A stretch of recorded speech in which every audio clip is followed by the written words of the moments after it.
What's going on, y'all? Welcome back to another episode of the Keeping It G podcast. I'm your host, G Baby. I'm back with the guys today. I got my guy Nigel in the building. Go ahead, talk to him.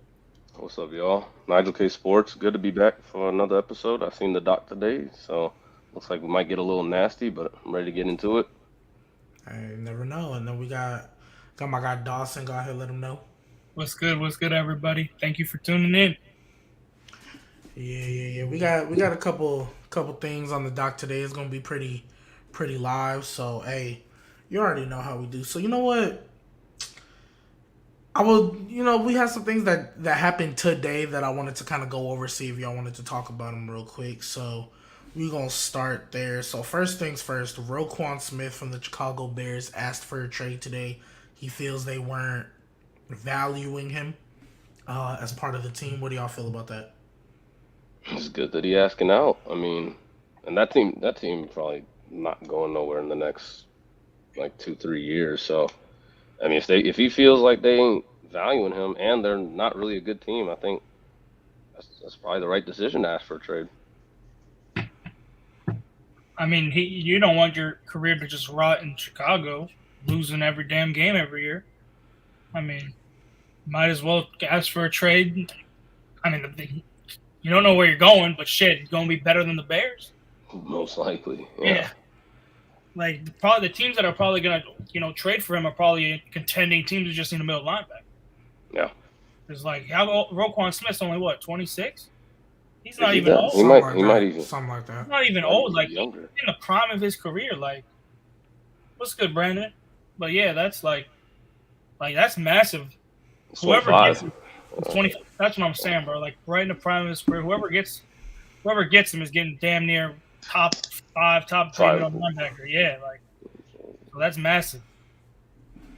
Yeah, for sure. I mean, not surprised he wants to leave Chicago. It's freaking Chicago.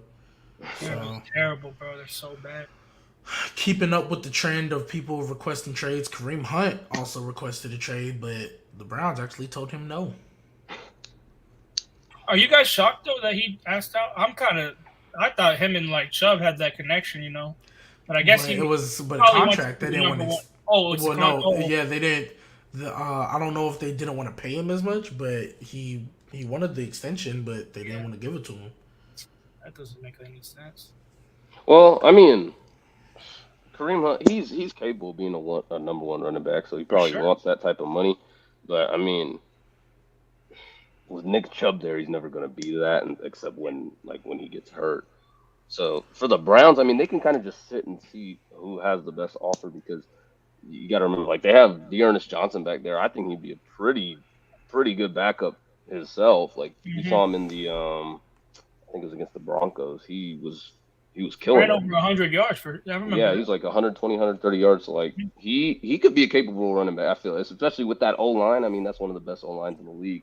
You could, not to say you could put anybody there, but Dearness Johnson's pretty good. So I think that makes him a little bit expendable. So they don't really have to trade him like immediately. They could wait probably till the trade deadline, see what's out there. I think somebody would be willing to trade. Like the Raiders, I've seen have an interest. I think that'd be a good landing spot. What makes sense to me is they're going to see what happens with Deshaun. Let's say Deshaun gets suspended the whole year. I won't be surprised at all if they try to trade Kareem Hunt for Jimmy G or something like that. That's not crazy. That's not crazy. Depends. Obviously, they'll ask for more because Kareem Hunt's a lot better than Jimmy G. But right. It's yeah, it's tough. Because I think Jimmy G has 1 year left on his deal, right? I believe. Yeah, something like that. Like that. Yeah. It'd be tough. The only thing is, I don't know if the 49ers would they be wanting to trade for a running back like that? Like they don't have like the best at the top, but they kind of just rotate guys. They got and they just drafted Elijah Mitchell. They drafted a guy in the third round. They drafted Trey Sermon too. Trey Sermon last year, right? Like I don't know if they. Yeah, he got outplayed.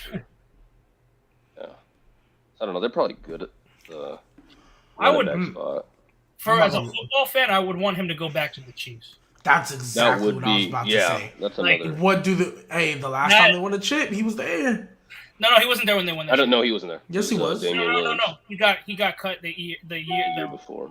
The off season before. Yeah, The running it was back was Damian Williams. yeah, Daryl. Or not Daryl. Nah, Kareem Hunt was there most of the year, was he not? He got cut in the No, it middle was of the the year before. The year before, in 2018. And then 2019. When did they win? When did they win? 2019 season, 2020 Super Bowl. And he got kicked out, or he got cut. Was it 2020 Super Bowl? Yes, because Super in Bowl Miami. happened. Yeah, because it was in Miami, and then COVID happened like a month later. Yep. That's tough. Yeah, I remember because Clyde Edwards-Helaire just hasn't been a first-round pick. Just. I mean, he never was it though. I never thought he was going to be it. No, I never thought he was going to be it coming out of college. Like I didn't. Where he go? Clemson, right, or LSU? He went LSU. Yeah, I didn't care for him at LSU. I was like, I liked him in LSU. He was solid, but he was like the 7th best player on their offense. I know that offense. I thought he was mid. I thought they should have went with DeAndre Swift, but shit, I don't know anything. DeAndre Swift. He better than Clyde Edwards-Helaire. Oh my god, and that Jonathan Taylor was in that class too. Mm-hmm, Jonathan Taylor, J.K. Dobbins, Swift, Clyde. Swift. Yeah, he was whatever to me. I'm not gonna lie to you. So he's mid. I never expect if I look. I think on my running back rankings, I have him. He's like 20. I was gonna say he's not 27, 28, but yeah, 29. Yeah. And Kareem Hunt is at 13 for me. So 13? That's actually I like that spot. I like that he's like Swift. You're right, Brandon. Yes, Swift. My boy Swift, man. I'm about to get me a damn Swift T-shirt now. Yeah, but nah. So, like back to Kareem Hunt though. Like I want to see him, but I just want to see him be a number one because I think he was a top 10 running back before. Bro, he was almost top 5. Like he was almost. He led the league in rushing one year. Like his rookie year, he led the league in rushing. Yeah, 13-27, and then in 11 games, he only after that it was 8-24. In 11 games. In 11 games, but he was still averaging 4.6 yards a carry. And what was his receiving numbers too? He was catching the ball. He had 52 receptions and 455 yards his rookie year. So he had 17 or 1,800 total. About that. Yeah, basically. So I mean, people really. I think because he's been in Cleveland for 3 years, and his best year in Cleveland, he only got 841. He was still averaging 4.2. 16 games, started 5. He was still averaging 4.2. So I mean, 800 yards as a backup is crazy. I was about to say 800 yards as a backup, only starting 5 games is. That's really. And he had 51 receptions. Oh no, I'm sorry. Yeah, he was their pass catcher. I'm sorry. Sure, yeah. So he had 11 touchdowns total. So I want to see Andy Reid, make the move, man. Make the move. You got to. I mean, that's your. That's the weakest thing on offense. Their offense. Yeah, so personally, you might as well. But also, what happened today? Jakeem Grant tore his Achilles for the Browns. Do we care? Yeah. They said he was gonna be a bigger part of on the Browns. Like they said, he was gonna be probably involved in that offense a little bit, probably more than he has in his career. So that sucks for him. That does suck. Because he's like 5'7". Yeah, he's like 5'6", 5'7". Yeah, he's super fast. 4'3". Yeah, super fast. Yeah. Jets say that Becton's out for the year. That's another blow. Bro. That's why I hate this part of the season, because it's like, damn, you're lining up the rosters, like you're seeing who's gonna be, the starters, whatever, and then you look, you see like Tim Patrick's hurt, Ryan Jensen. Now you just Mekhi Becton, like all these guys. And Mekhi Becton's out for the season, I believe. Fractured kneecap. That is what I'm hearing. I feel bad for Zach Wilson, bro. That's tough because their O-line was looking decent. Now it ain't. He was there. Now it's not. I mean, they still have Elijah Vera Tucker, but other than that, are they gonna move him to tackle? Nah, I think they'll keep him at guard. They kept him at guard last year, so they might keep him there. Roger Goodell, I know we've talked about Deshaun Watson, what seems like forever, but Roger Goodell says the evidence calls for a full-year Deshaun Watson ban. I think that's do it. Yeah. I don't know. Roger Goodell, they hired somebody specifically to, hey, how much you think it is? And then they said by precedent it should be this. It's like nah. But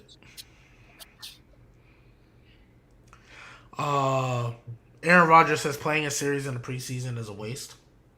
It is. What are you going out there for one series for? For him, yeah. Yeah, for a veteran, yeah. Marshawn Lynch arrested on suspicion of DUI. I saw that. No, you would think these football players would learn from Henry Ruggs' situation. And you know where? Any situation. No, but honestly. Yeah, but like, what's it called? Marshawn Lynch was arrested in Vegas. That's literally where Henry Ruggs did that whole situation.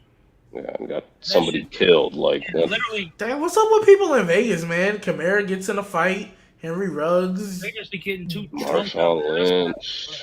Oh my goodness, stay out of Vegas. That's what I'm hearing. Stay out of Vegas. That's the message I'm getting to.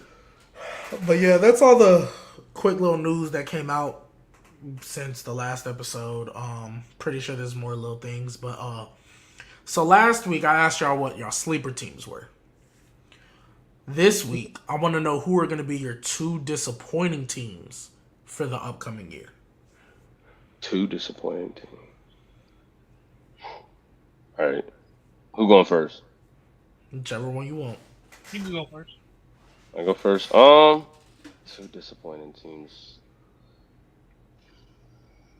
That's tough. I want to say the Packers, but I still think they'll be good. I'm gonna say the Lions, perhaps, just because the Lions, like, I know they've been getting a little bit hyped up this year. They made some improvements, but I still think recency bias. Which is recency bias, I agree. But people like think they might be a sleeper for like the 7th seed.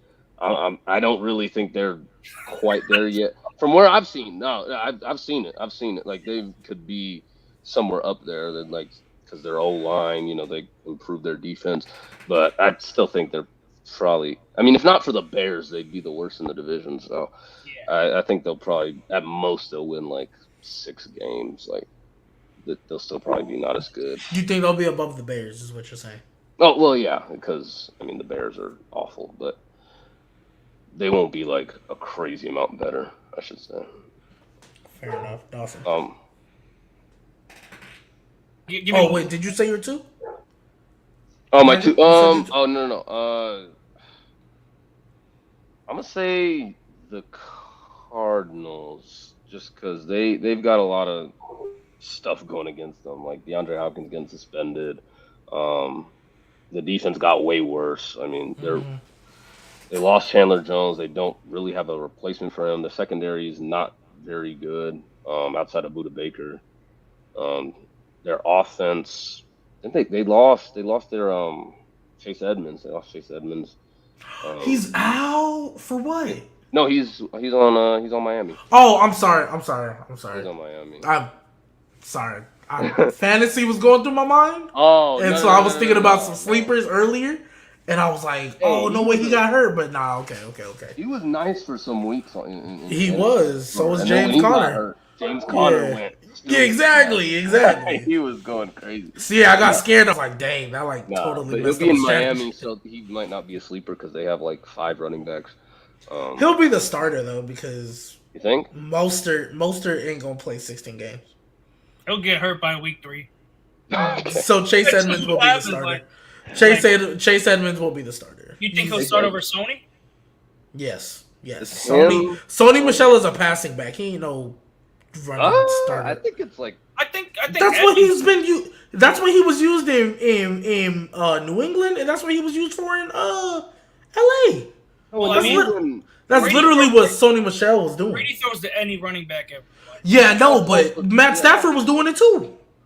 What? Yeah, maybe on the Rams, but on the Patriots, I know it was like James White. James White. Oh well, yeah, they still had James White, but Sony Michel wasn't. Yeah. He wasn't the primary runner either. They just shuffle running backs like crazy.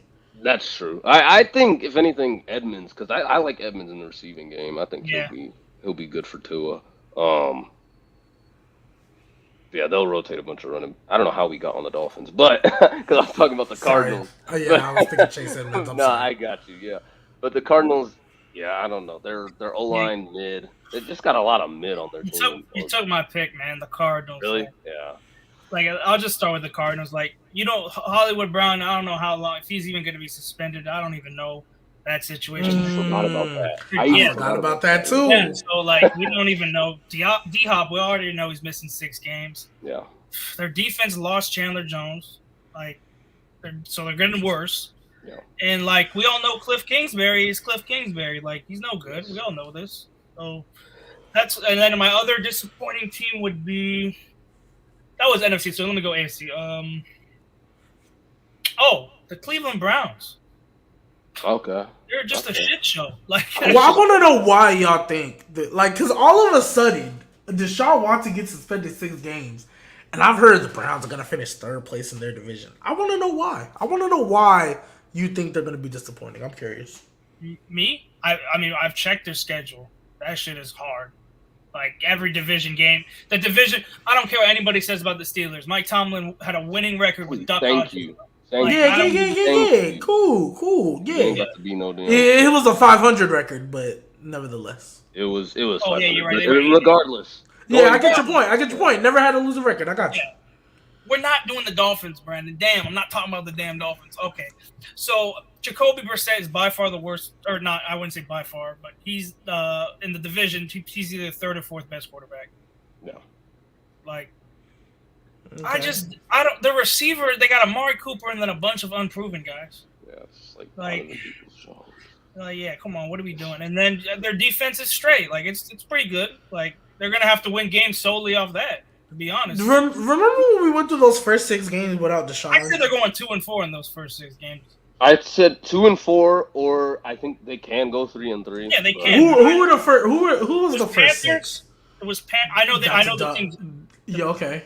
The Panthers were the first game. I believe the Jets were the second game. Yes, I think that's more likely 2-0 than 1-1. But go ahead. Okay, and I believe they had the Chargers. That's a loss. Chargers was like week 5, I think. But yeah. I just know they played the Chargers. They played the Falcons. That's a dub. Steelers. Patriots and Steelers. I don't see how you think they're losing to 4 of those 16. I think they're losing to the Steelers, the Patriots, the Panthers, and the Chargers. I agree. And I think they're beating the Jets and the Falcons. I don't know who y'all think the Steelers are early in the season. Not late.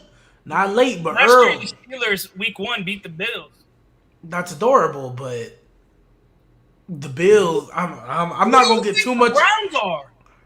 Yeah, who do we think about? Like, on paper, once they get Deshaun back, the best team in the division. He ain't coming back, though. No, they're not the best. Yes, he is. He's only, until they say you're suspended a year, he's coming back in 6 games. No. That's not what I'm saying. I'm saying I don't think they're the best team in the division when he's there. I think they have a better defense than the Bengals.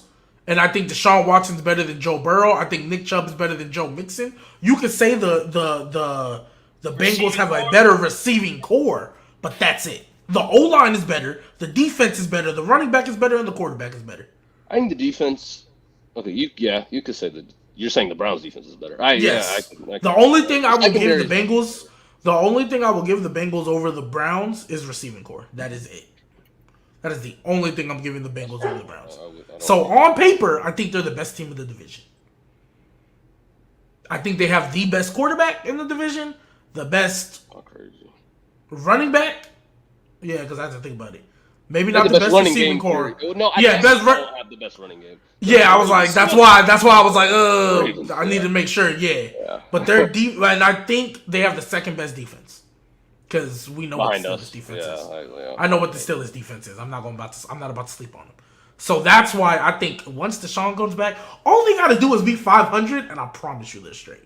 I promise you. I think they can. Now they're gonna have an uphill battle because they gotta catch the Bengals. Because I think the Bengals have the best chance of being like that, like just keeping the momentum. Because all they did was improve their O-line. Everybody else is the same, and their O-line was their weak spot.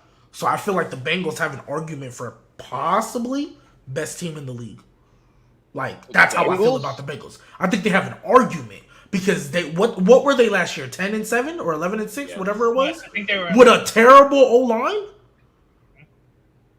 If they just do the same thing, but they can run the ball a lot better and protect Joe Burrow a lot more, I think you can make the argument. I think. Blake. Oh, okay. I'm sorry. I said NFL, AFC. AFC. You can make the argument because I don't think they're better than the Rams. They can be top 2 in the AFC. Them and the Chargers. I think them and the Chargers can be the best team. I think they have an argument. I think you can make that argument. I'll say 3 because I just don't see a world where they're better than. Who's Buffalo. The other 2? Chargers and Bills. I don't know what it is about Buffalo. I don't know what it is about Buffalo. Like, as much as I believe they're still going to win the division, they'll still be like a top 3 seed.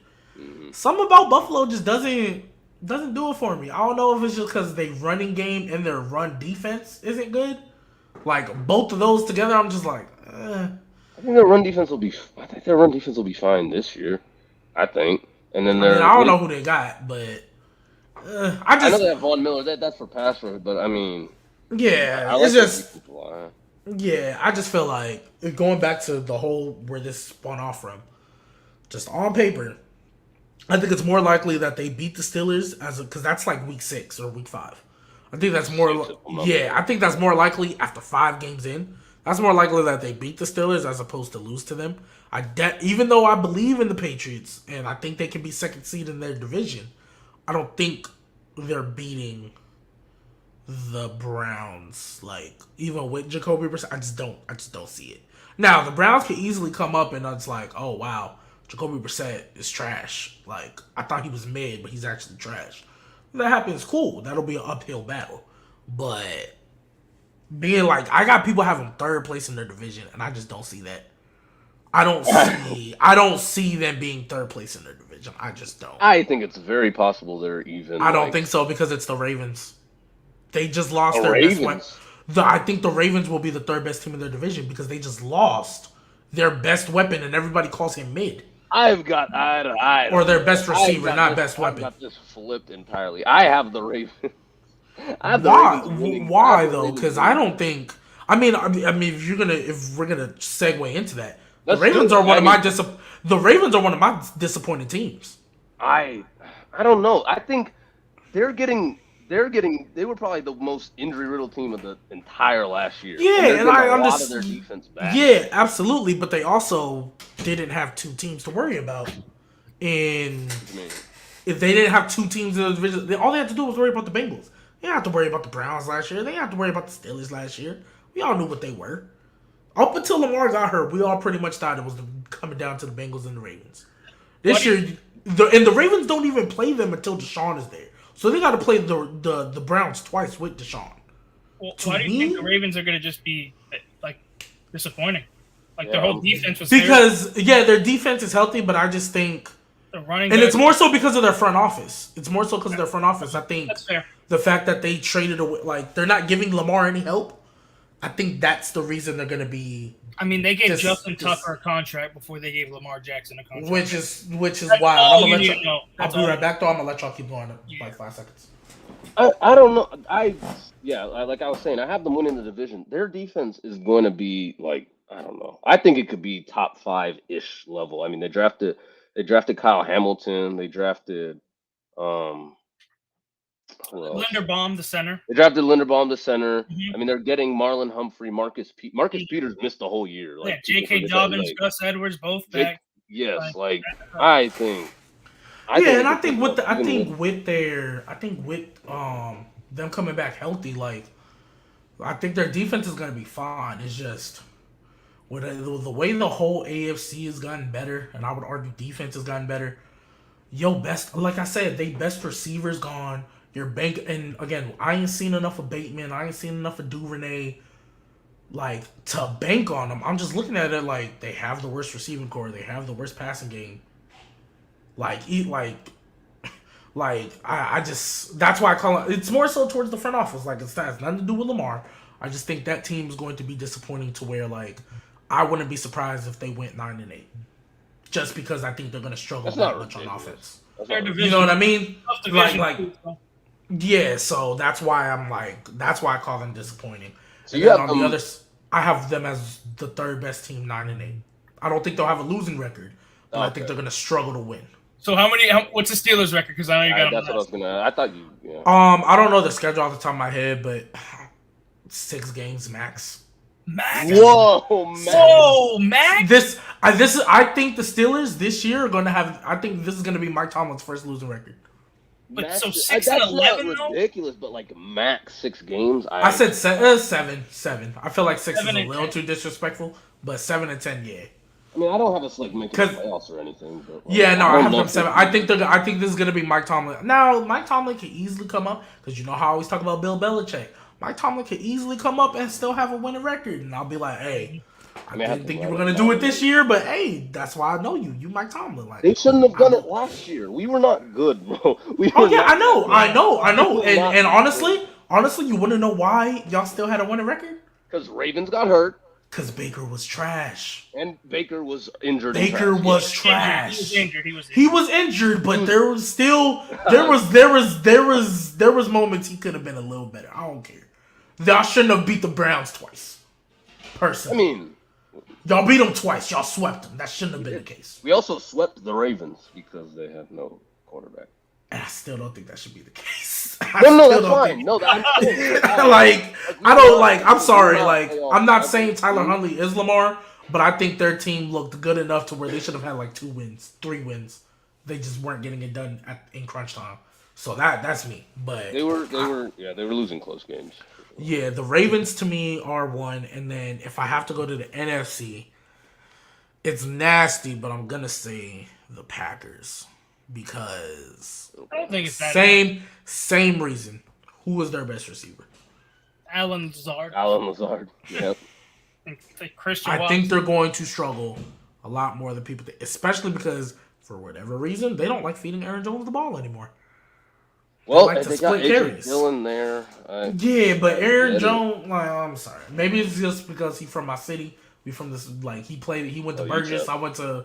He went to UTEP. You know, that's literally like 20 minutes from me. So maybe his hometown love. I don't know, but that man should be getting the rock. I'm sorry. No, he's very good. AJ Dillon ain't on Aaron Jones' level, so I don't like that. But nevertheless, that's my 2. So we're gonna move on to this Would You Rather. Oh Lord. And I'm really excited for this one because I feel like this is for sure going on TikTok. But all right, we're gonna do it. Would you rather? Because I've heard too many. It's up and down for me. Either this guy's top 10, or this guy ain't even top 15, which is wild. So we're gonna do Would You Rather AJ Brown. All right. So we're gonna go Nigel, Dawson, and then me. I got like 10 names on here or something like that.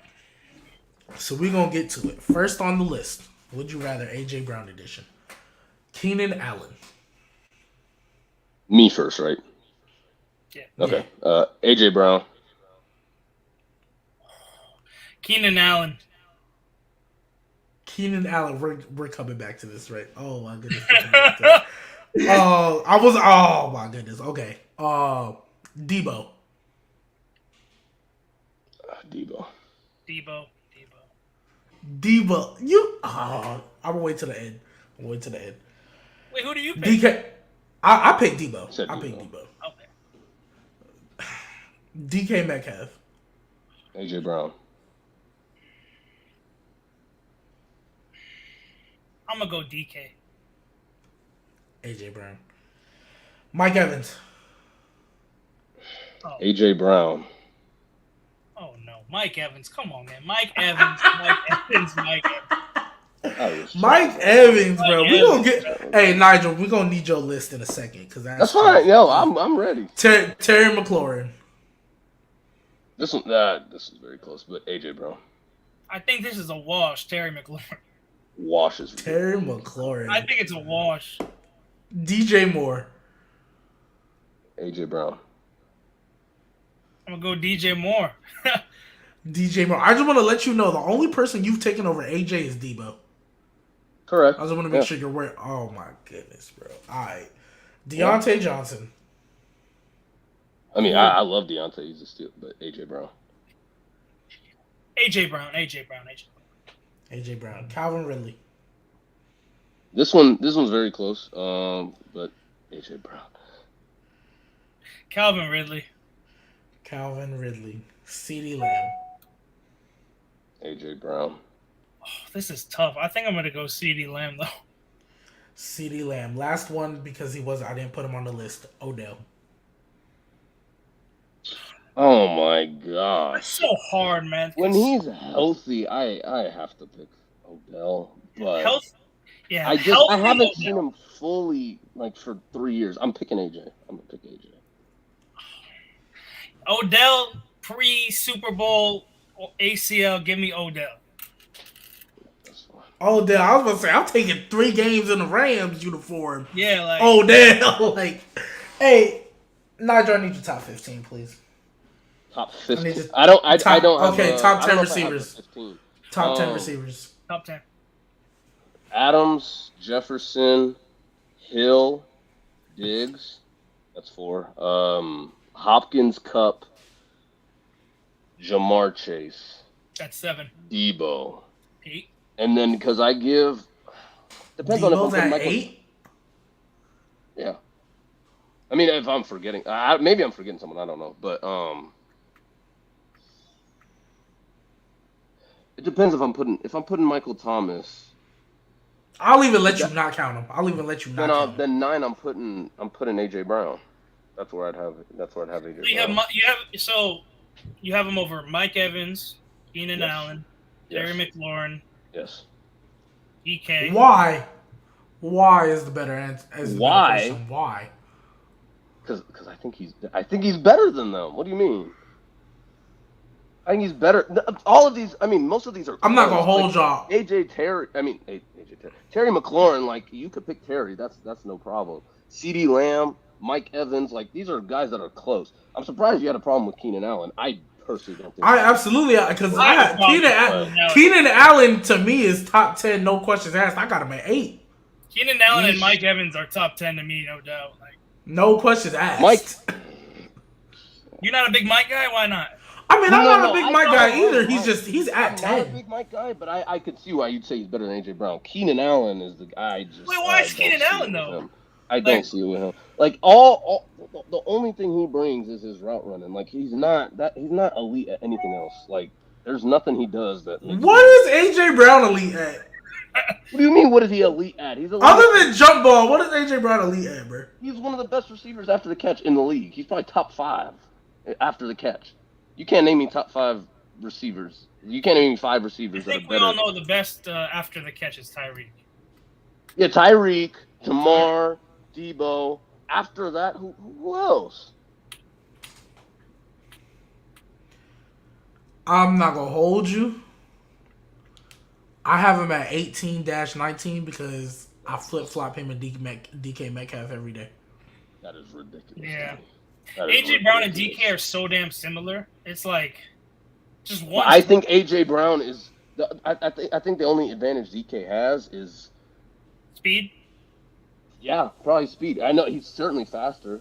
I don't think he's better after the catch because I don't think he is as physical, even though that seems crazy to say. I think he is pretty physical, but he's not as much as AJ Brown. I mean, no, I don't hear. And AJ Brown. And wait, what? No, I was gonna say I hear you, but I don't, cause with what? I don't see what people see in Keenan Allen that much, like at all. I think I see the route running. He's very good. He's got great hands. I think he's got great hands to me. I don't think he has great. I don't think his hands are that great. Like I mean, he ain't gonna jump ball, tap you on your head in the red zone like he's that's not dropping like. But he's dropping balls like Marquise Brown or Jamar Chase. Not like that. Or DK. Or DK. Last year he was dropping I don't. Keenan Allen is nowhere near my top 10. I'll just put it that way. Wait, nowhere near? No, he's certainly. The only people I feel on this list that you can argue, at least in my list, that I feel like you can argue AJ Brown over is DK, CD, Chris Godwin, and DJ Moore. Those are 4. Like if you put AJ Brown over there, Godwin. Yeah, we didn't even. Yeah, because I didn't get that far. Oh. Because I have AJ Brown at 18 at best. 18 is. But I would understand if you're gonna put it 17 is DJ Moore, 16 is CeeDee Lamb, 15 is Chris Godwin. If you want to put AJ Brown over them dudes, okay, I'm not gonna waste my breath arguing.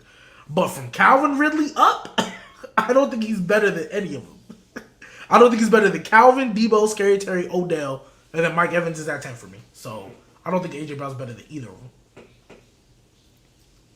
So I mean, that's why. I mean, you're not the only person that is.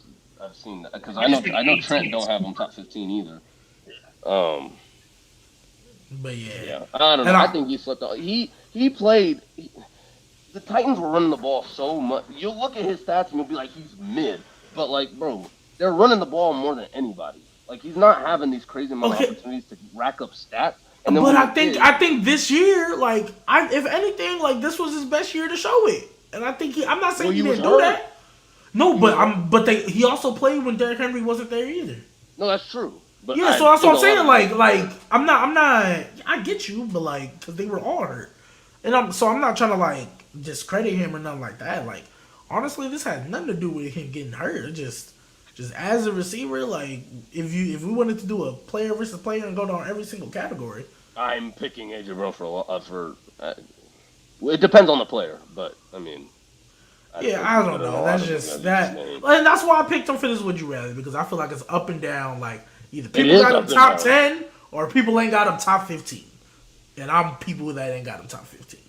I can understand him. People that got him top 10. I can understand. I don't have him top 10. I think 15. he's closer to 15 though, like 15, 14. He's closer to 15 than he is 10. That's how I feel about Keenan Allen. The way like he's closer to 15 than 10. I would say Keenan Allen's closer to 15 than 10. Because some of those guys you named that we were compared to AJ Brown, I'm easily taking over Keenan Allen. Like who? A lot of them. Like, can you name them off real quick? Calvin Ridley. So yes, I'll do it. Calvin Ridley.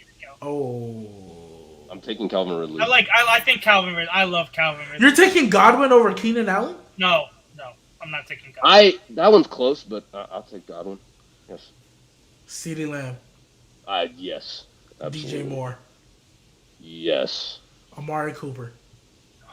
That one's close. I'll take Allen. I don't need to keep going because after that, I think you're going to take. I hope you take Are you taking Keenan Allen or Allen Robinson? At the moment, Keenan Allen. I won't be surprised at all if Allen Robinson. If you'd asked me last year, I'd probably say Allen Robinson because he was still like producing like crazy with the Bears. For now, I'll say Keenan Allen, but. I mean, that's a little wild to me, but nevertheless. I'm probably taking DK too. Yeah.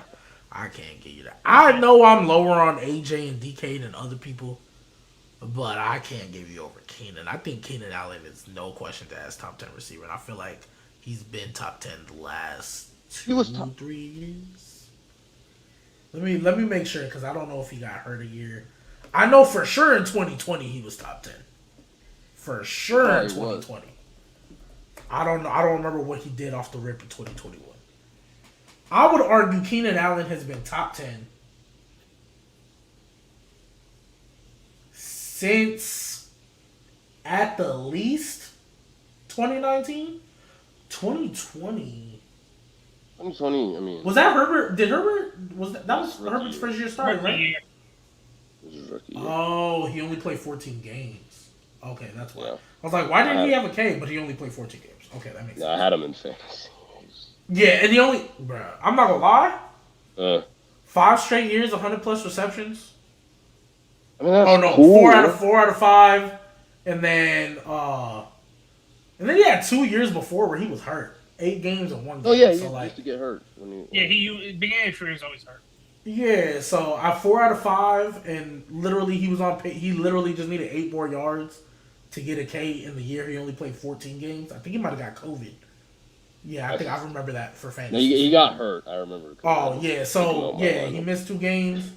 Yeah. At the end of the year. And then I know this is a nasty stat to bring up, but like his catch percentage too, like. Bro, because there you go. Because he's catching, my fault. Because he's catching 5-yard passes. Bro is like, I don't know. I hate that. You know what? I want to get into that real quick. No. I'm going to get into this real quick because I hate when people say that. Why am I going to discredit somebody because they can run routes so good to where they open 5 to 8 yards down the field. That's That's fine. I agree with y'all on his route running. I think he's one of the best route runners in the league. I've never said otherwise. Like, he's one of them when it comes to route running. 100%. But you saying when well, yeah, his catch radius is great. He's catching 5 to 8 yards. Well, yeah, because he's I put it like this: if you are a route runner, there's not many people who are pure route runners that are going deep all the time. Because 9 times out of 10, if that's what you do, if you're a route runner, yeah, you're running a hitch. Yeah, you're running a curl. Yeah, you're running a slant. Like, that's what you do. So I don't understand why it's looked at like. A good catch percentage is a good catch percentage. I don't care how. No, that's fine. No. Catch percentage is fine because another guy, Michael Thomas, used to have some of the craziest catch percentages. Like, he used to catch like 80% of his passes, and I gave him his credit because he could do a little something after the catch, and he had better hands to me than Keenan Allen did. And I agree there. I thought Michael Thomas was the best receiver in the league in 2019. I don't know if I'd go that far, but I think he was like top 4, top 3. Like, for sure. But with Keenan Allen, maybe I'm basing it too much on this year, but I'm not going to look back and say, like, oh, he's had, 100 catches. And he was doing this with Phillip Rivers, too, though. Like, he was doing it with Phillip Rivers, too. And, like, this is Phillip Rivers at the end of his career. I mean, Phillip Rivers was fine until, like, 2019. Yeah. I need to remember. I'm going to look up what Phillip Rivers was doing in 17. He was fine. He was like. I think okay. I know for a fact in 2018 they made the playoffs, but they got smoked by the Patriots. 12-4 and got smoked. Yeah, exactly. Smoked out. Yeah. I remember a lot of people thought they could beat them. Just got. No, I don't know if I picked them. No, I thought they had a chance. Them, but I just remember they might have a chance to beat them, and then they got fucking. Yo, I'm not gonna hold y'all. Phillip Rivers in 2019 had 4,600, bro. Never mind. 2019. How 2019. Still mid. Yeah, he was because he went 23 and 20. Like, that was his touchdown interception ratio. But 18, he was 32 and 12.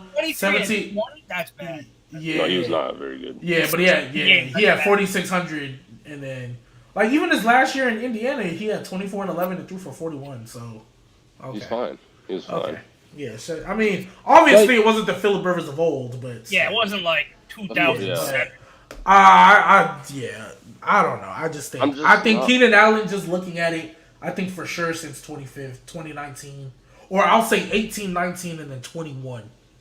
I just think the stats are gonna favor him because I'm putting a lot of guys above him that haven't played that much. Like, so CeeDee Lamb's played. So how do you feel? So how do you feel about Mike Evans then? Mike Evans, I was just about to bring this up. It's the same thing. Everybody brings up the 8 straight 1K, but it's like, how does that apply to like right now? Like, what is he doing right now? And right now he's still very good. But he's at 10 for me, and that's out of respect because me personally, there's receivers I would take before I take Mike Evans. There are receivers I'll take before him too. I agree with that. But like I don't know. Did I name him in my top? I don't think he's in my top 10. I'd probably take. I might take Terry before him. Okay. I might take Terry before Terry's him. not a bad name. I know. Terry gets a lot of love. Maybe I'm just too high on CD. I think CD's better than him. I really do. I wouldn't say that. CD, you're losing me. CD, you're losing me. I can give you. At the end of the season, I'll give you Calvin before I give you CD. To be honest. Yeah, Calvin's more proven than CD. I'll give you Calvin before I give you CD. Calvin's one of those receivers that is a route runner but can go deep.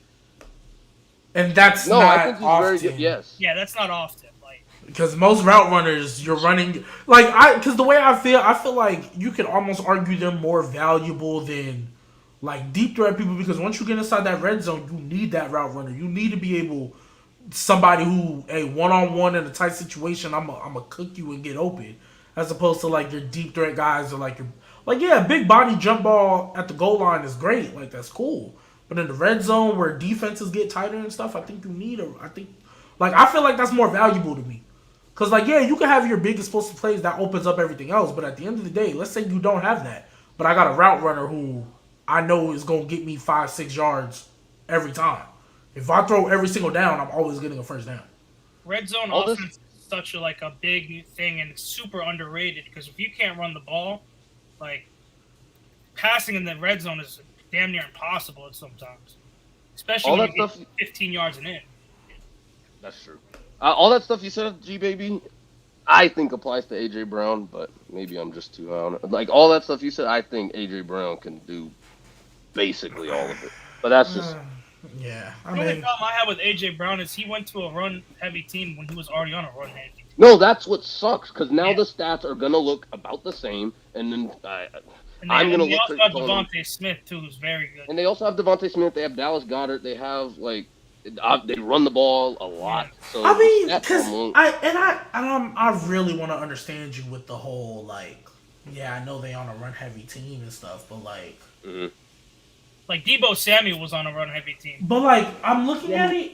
He had 52 catches for 1,051 yards his rookie year, and then he had 70 for 1,075 the next year. Yeah, on the Like, run heavy team. The yeah, Titans were like Derrick Henry was there in 2019. exactly. Yeah. First of all, that was Yeah, his no, rookie but year. I'm looking at like you go up in 18 receptions and only go up in 24 yards. Like that's barely getting targeted. He was barely getting targeted his first year, and that was skewed because I remember he had like a 95-yard touchdown, something ridiculous like that. I mean Like in 2020 he had a 73. I remember that one because I was against the Steelers. But That I'm one, just saying like he got more targets, more receptions, and only got like a little bit more yards. That's why it's kind of like like I'm not saying he ain't good. I'm not saying like he like, but like I'm. It's just I mean, his yards. like I'm not trying to felt say it's very whatever. I'm not trying to say it's whatever. But AJ Brown and DK, they're just kind of like, yeah, cool. If I'm on the goal line, I'll throw it up to you. You know, if I'm not saying you can't give me big plays, but like, I feel like it's easier to game plan against you as opposed to like Keenan Allen, Calvin Ridley. I think so because I think Calvin Ridley maybe. Calvin because Ridley, like I think Calvin Ridley. like for example, I think it's easier to game plan. Like when DK and Tyler Lockett were on the same team, like there's times where like, yeah, DK might get the big play, but then there was times he couldn't get open, or there was times where like if you get a corner that can at least not nobody's gonna match DK physically, but if you get a corner that can get physical with you, it's a wrap. You're gonna be less effective as With opposed to when DK? you, huh? You're talking about with DK, right? Yeah. But I'm just receivers like that in general. No, I like DK and AJ Brown. Their physicality, even like a Debo, their physicality, I think they're always gonna have that edge. But I think if you can get somebody who can match it to a degree, like a Jalen Ramsey, I know he's the best in the league, a Marshawn Lattimore, or like a prime James Bradbury, like somebody who will get up in you. I feel like if you can match them physically, it's a lot harder for you to get off as opposed to if we look at a Tyler Lockett, you might be able to get in him, like you might be able to be physical. But Tyler Lockett is more of a route runner. Tyler Lockett will always find a way to get open. You know what I mean? Which is why receivers like AJ, DK, I'm not saying I can never put them in the top 10, but I can't put them because I feel like it's easier to just stop them. Like real talk. Like I feel like it's just easier to stop them as opposed to like even Mike Evans. Mike Evans is kind of closer to them than most. But like Mike Evans is like 8 straight okay with trash quarterbacks, like up until he got Brady. You know what I mean? So like that's the only reason Mike Evans is in the top 10. But like preference wise, I want Calvin Ridley, I want Odell, I want CD, I want DJ Moore. That's just preference wise. You know what I mean? So like even Mike Evans is in that range where it's like I feel like it's easier to stop you if I can just get physical with you and match you to an extent. I feel like I knock you out your game. More so than other receivers. With me, I probably the thing I value the most is what you're doing actually, like when you have the ball in your hands as opposed to like how you're running routes. Like route running is important, and that's why I don't know, like these guys that can do stuff after the catch, I value a lot more than guys that'll get open, catch the ball, but maybe won't do that much after it. Like that's why I'm higher on Tyreek Hill. That seems like than Why aren't you higher on Debo then? He's at what do you 8 mean? for you. He's at Debo? 8 for him. Yeah. I mean, he's at 8. Debo's I don't think I am low on him. With him, the only thing would be like on the outside. I don't know if he's as good as the guys I have ahead of him because I think he has a lot of run type plays schemed for him, and they kind of just give him the ball and tell him to go, which I like because he's the best probably in the league at doing that. But if I see a little bit more on the outside, he could probably be top 5 range, to be honest. Like Yeah, and I don't want to get too much into this outside thing, but like me personally, I don't care where you do it. no, Like, I didn't mean necessarily outside, but like running routes type shit. Because no, yeah, I I really get don't you. think he's the best route runner. Yeah, yeah, I feel you on that. It's just like because it always brings it back to the Cooper Cup thing, and Yeah, the main argument I always hear about like, oh well, he can't do it outside. I'm like, yes, he can. Like, granted, is he a slot receiver? Yes, but I guarantee you, if he ran 20 routes in a game, if he ran 20 of them outside, I guarantee you he could still get off the exact same. Like that's how I personally feel. I don't. If you're that good, especially when Cooper Cup is a route runner, I don't think it matters he where is you a do it. route runner. That's what makes him. And that's why I don't like people who use it against them because I'm thinking if you're a route runner, you're gonna do it regardless. You're gonna do it regardless. Like I don't care where I put you on the field, you're gonna run your route regardless. You're gonna cook whoever's in front of you regardless. The only person we haven't get to see him do it against is Jalen Ramsey because they're on the same team. With Cup. But I think he I can. agree I with think a he lot can. I think he can win a matchup against everybody. I'm not saying he'll cook everybody, but I think he'll win a matchup against anybody. That's how good I think Cooper Cup is. Cooper Cup scored the game-winning touchdown in the Super Bowl on the outside. He did. I mean, it was against. He ran a lot. I mean, he ran. There, like even when we went through like Cooper Cups, if somebody had every single Cooper Cup reception, there's a lot of them. He was doing it on the outside. They were just playing zone. They were playing zone. Like, what am I? Well, I'm not about to discredit him if he's getting a catch open against a zone because he found the hole in the zone. I mean, Like, but man to man, I was like, because man to man, like me personally, yeah, and then and that too. But like me personally, I hate when people are like, oh well, man up, he's not getting the best corner. I'm like, I'm not gonna lie to you. Every defensive coach needs to be fired then because after the first couple of weeks, like after we realized it wasn't an anomaly, that best corner needs to follow Cooper Cup if you're in man. And I believe they were doing that. It just didn't matter. Cooper Cup had to get doubled because it didn't matter.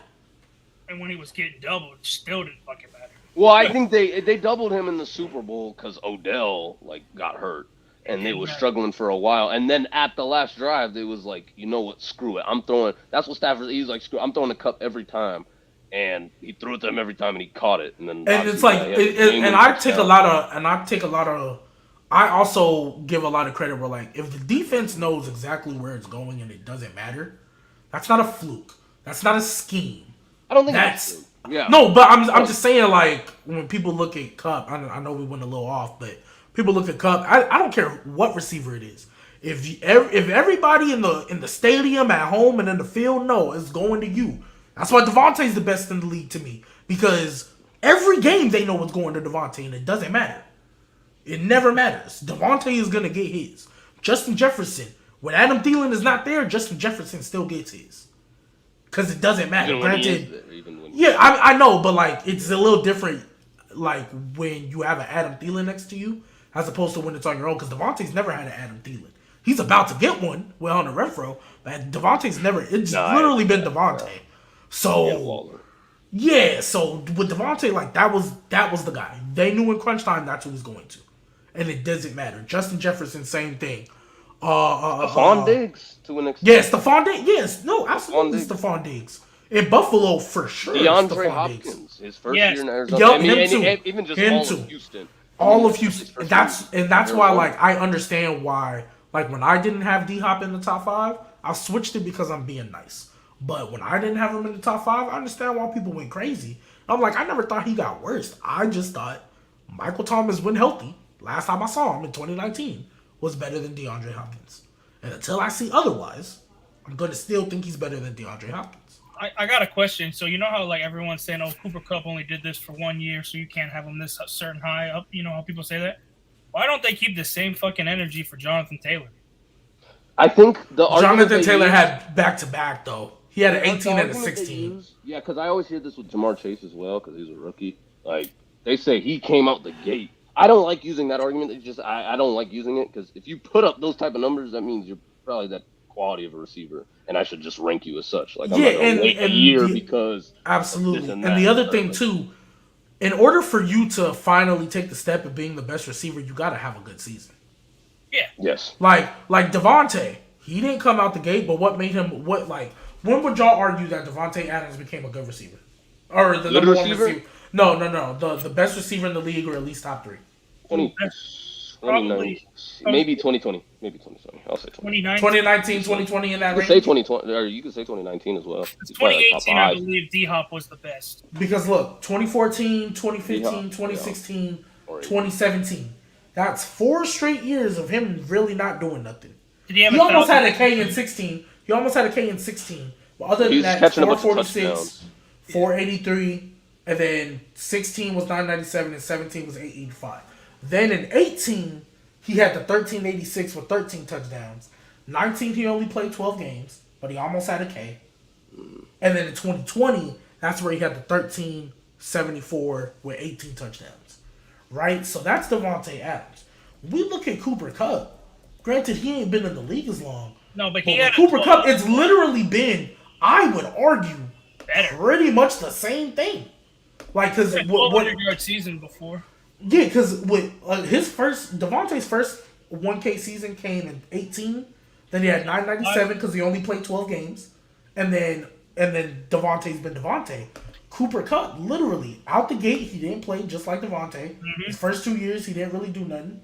Or no, Well, his first 2018 year he was had good. his first year. Yeah, he got hurt. Yeah, 2018 he Yeah, they got got hurt. He was on pace for 1K, and then his first year he only had 869. Literally after that, he had 1161 with 10 touchdowns. In 2020, he had 974. His touchdowns dropped a little bit, but I will very much attribute that to Jared Goff. And then in 2021, 1947 and 16. Like, it's literally, if you really look at it, it's the same as Devontae. And I'm not saying he's as good as Devontae. I'm not saying that. But when you look at it, I don't understand why Devontae can be in the top 5 and ranked best in the league. But when we do it with Cooper Kupp, it's, I gotta see him do it again. But literally, when Devontae was crowned best receiver in the league, 2020, he had only did it once before that. And He had only had a 1,300 before that. Yeah, and my bad. You said 2020. He only had what, 13 or 1,400? Devontae, yeah, 2019, 1374. Yeah, didn't Cup just have 1,900 or 1,800? You just Yeah, and before that he had 1,100. 1947. And the year he was got hurt and only played 8 games, he was on pace for a K. That would've Like, been it was literally on pace. So that to me is when I look at it, I'm like, okay, well Devontae can do it. Why can't Kupp? Like, and that's why I don't like I gotta see it again, because with Devontae, No, I don't. I mean, I don't. Devontae. If you want to say touchdowns with Devontae, okay, maybe, but like, I would argue the Packers were more pass happy, and the Rams still wanted to be run heavy. So when you got to the red zone with Rodgers, you were throwing more, as opposed to the Rams, you And were they running still had more. Jordy Nelson a lot. They still had Jordy Nelson. Yeah, they did. The Packers didn't really have a run game And like Randall that. Cobb before he was his No, own. now is when they have a run game. Like, Yeah, so that's why I'm like, and literally with the run game, his touchdowns, I mean, it's still 11. Don't get me wrong, it's still double digits. That's still But good. literally took yeah, it's still good. I'm not trying to say that, but like Cooper Kupp, his best year touchdowns was 10. The year 9, he had a right? K. Oh, 10. Okay. Right. Yeah, so look, in the year he got hurt, he was on pace because he only played 8 games. So that's half the season. So if I double that, 80 catches, 1,100 yards, and 12 touchdowns. For Cup? Yeah, for Kupp. That's what he was on pace for. In The what only year I would argue he had a bad touchdown year is 2020, but I attribute that to Jared Goff. What do you have? Like 3, I think, right? 3, but 974. Yeah, that's trash. I'll give you that. That's trash. That's trash. But I'm Also, they very were much just gonna. throwing a hell of a lot more in 2019. I think Jared Goff led the league. In Jared Goff Oh. was not Yeah, good they in were 2020. You know, Jared Goff. That's why they got rid of him. Yeah, that's what I always say. Like, I attribute 2020 more to Jared Goff than anybody else. Yeah. Yeah, I don't like the argument. Yeah, of doing it one more year, because by that I should be able to say that with Jamar Chase, but then people will be like, Oh, well, he's a rookie. And like, with the difference with Justin Jefferson and Jonathan Taylor, in my eyes, like, they've done it back to back. Jonathan Taylor's had 18 and 16. Jefferson had 14 and then 15 or something like that, or whatever it was. 14 and 16 or something. 16. Yeah, so like, yeah, you did it back to back. Like, all right, I can give you love now. But off the rip with 1 year, like, okay, you a rookie coming in. I hear you, but you can easily I mean, fall off a Jefferson. cliff. I don't know if he's. I don't know if I'd put him top 5. He's certainly top 10. Like after last. I year. think Justin Jefferson The same way is we called would a top put 5 receiver. I'm not saying I would do. I'm not saying I would do it, but there were definitely people calling him a top 5 receiver. No, there were. I'm saying for me, I would have him around like 7. Oh yeah, he'd be in top. He'd be in the exact same place I have Jamar, and I think Jamar's at 9. Basically. Yeah. Yeah. So yeah, but last segment of the day, let's go ahead and get to these predictions for the AFC North. So just like we did last week, AFC North and AFC South. Okay. So just like we did last week, we're gonna go down the division. You don't have to give a record, but we're gonna do like standings. Who has the best chance to go deeper in the playoffs? Breakout player from each division, best offense, best defense, better coaching staff. And then we're gonna do an underrated and an overrated player. So we're gonna start with the AFC North because the South is mid, and I feel like we're gonna get through that quick. So we're gonna start with the AFC North. So first off, standings, just 1, 2, 3, 4. All right. So we've got Ravens 1, Bengals 2, Steelers 3, and Browns 4. Oh.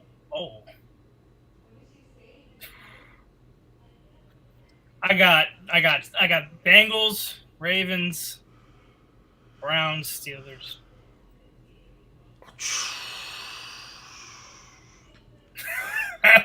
Nah, you gonna have to explain that one, bro. I'm sorry. I can.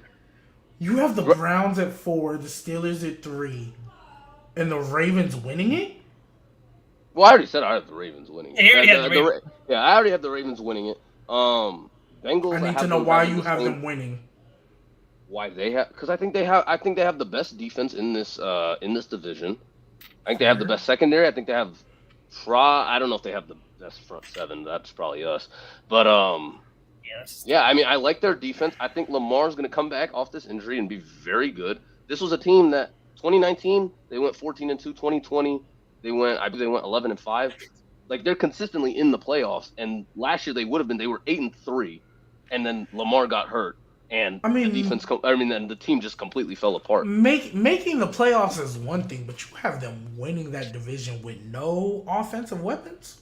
They have Mark Andrews. They have J.K. Dobbins. Lamar's a weapon his damn self.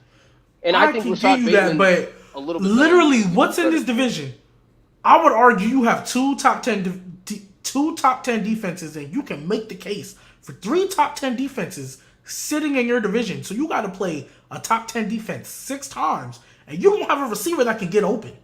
I mean, I know that's not your team, but the Ravens don't have a defense that can get open. The only team that concerns me against is probably Cleveland, because the Steelers' corners, they're fine. The Bengals corners? I mean, don't get me. Don't start with me on Eli Apple, but Jesse Bates but their secondary as a unit plays well. But Eli Apple's mid. Dax Hill too. I think it's gonna be very good. They did draft. Yeah. No. Don't get me wrong. If you want to say, because if you want to use the Lamar thing, I'm not gonna go against it, because you're right. They were 8-3 before they got hurt last year. Mm-hmm. Absolutely. But they also didn't have to worry about the Browns. They also didn't have to worry about the Steelers. And they had at least a number 1 receiver. They don't have that now.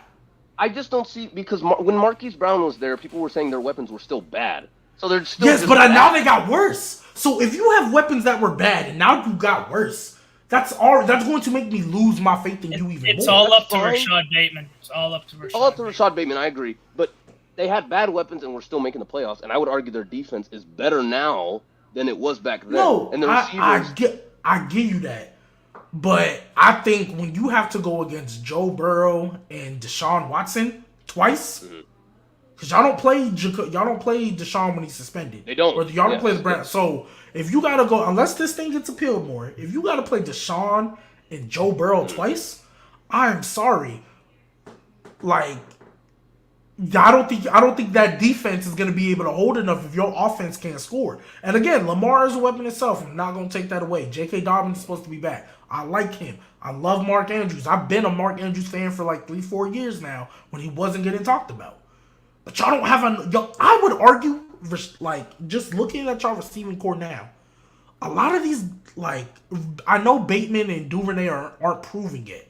But just from what we've seen, they don't even look like wide receiver 2s.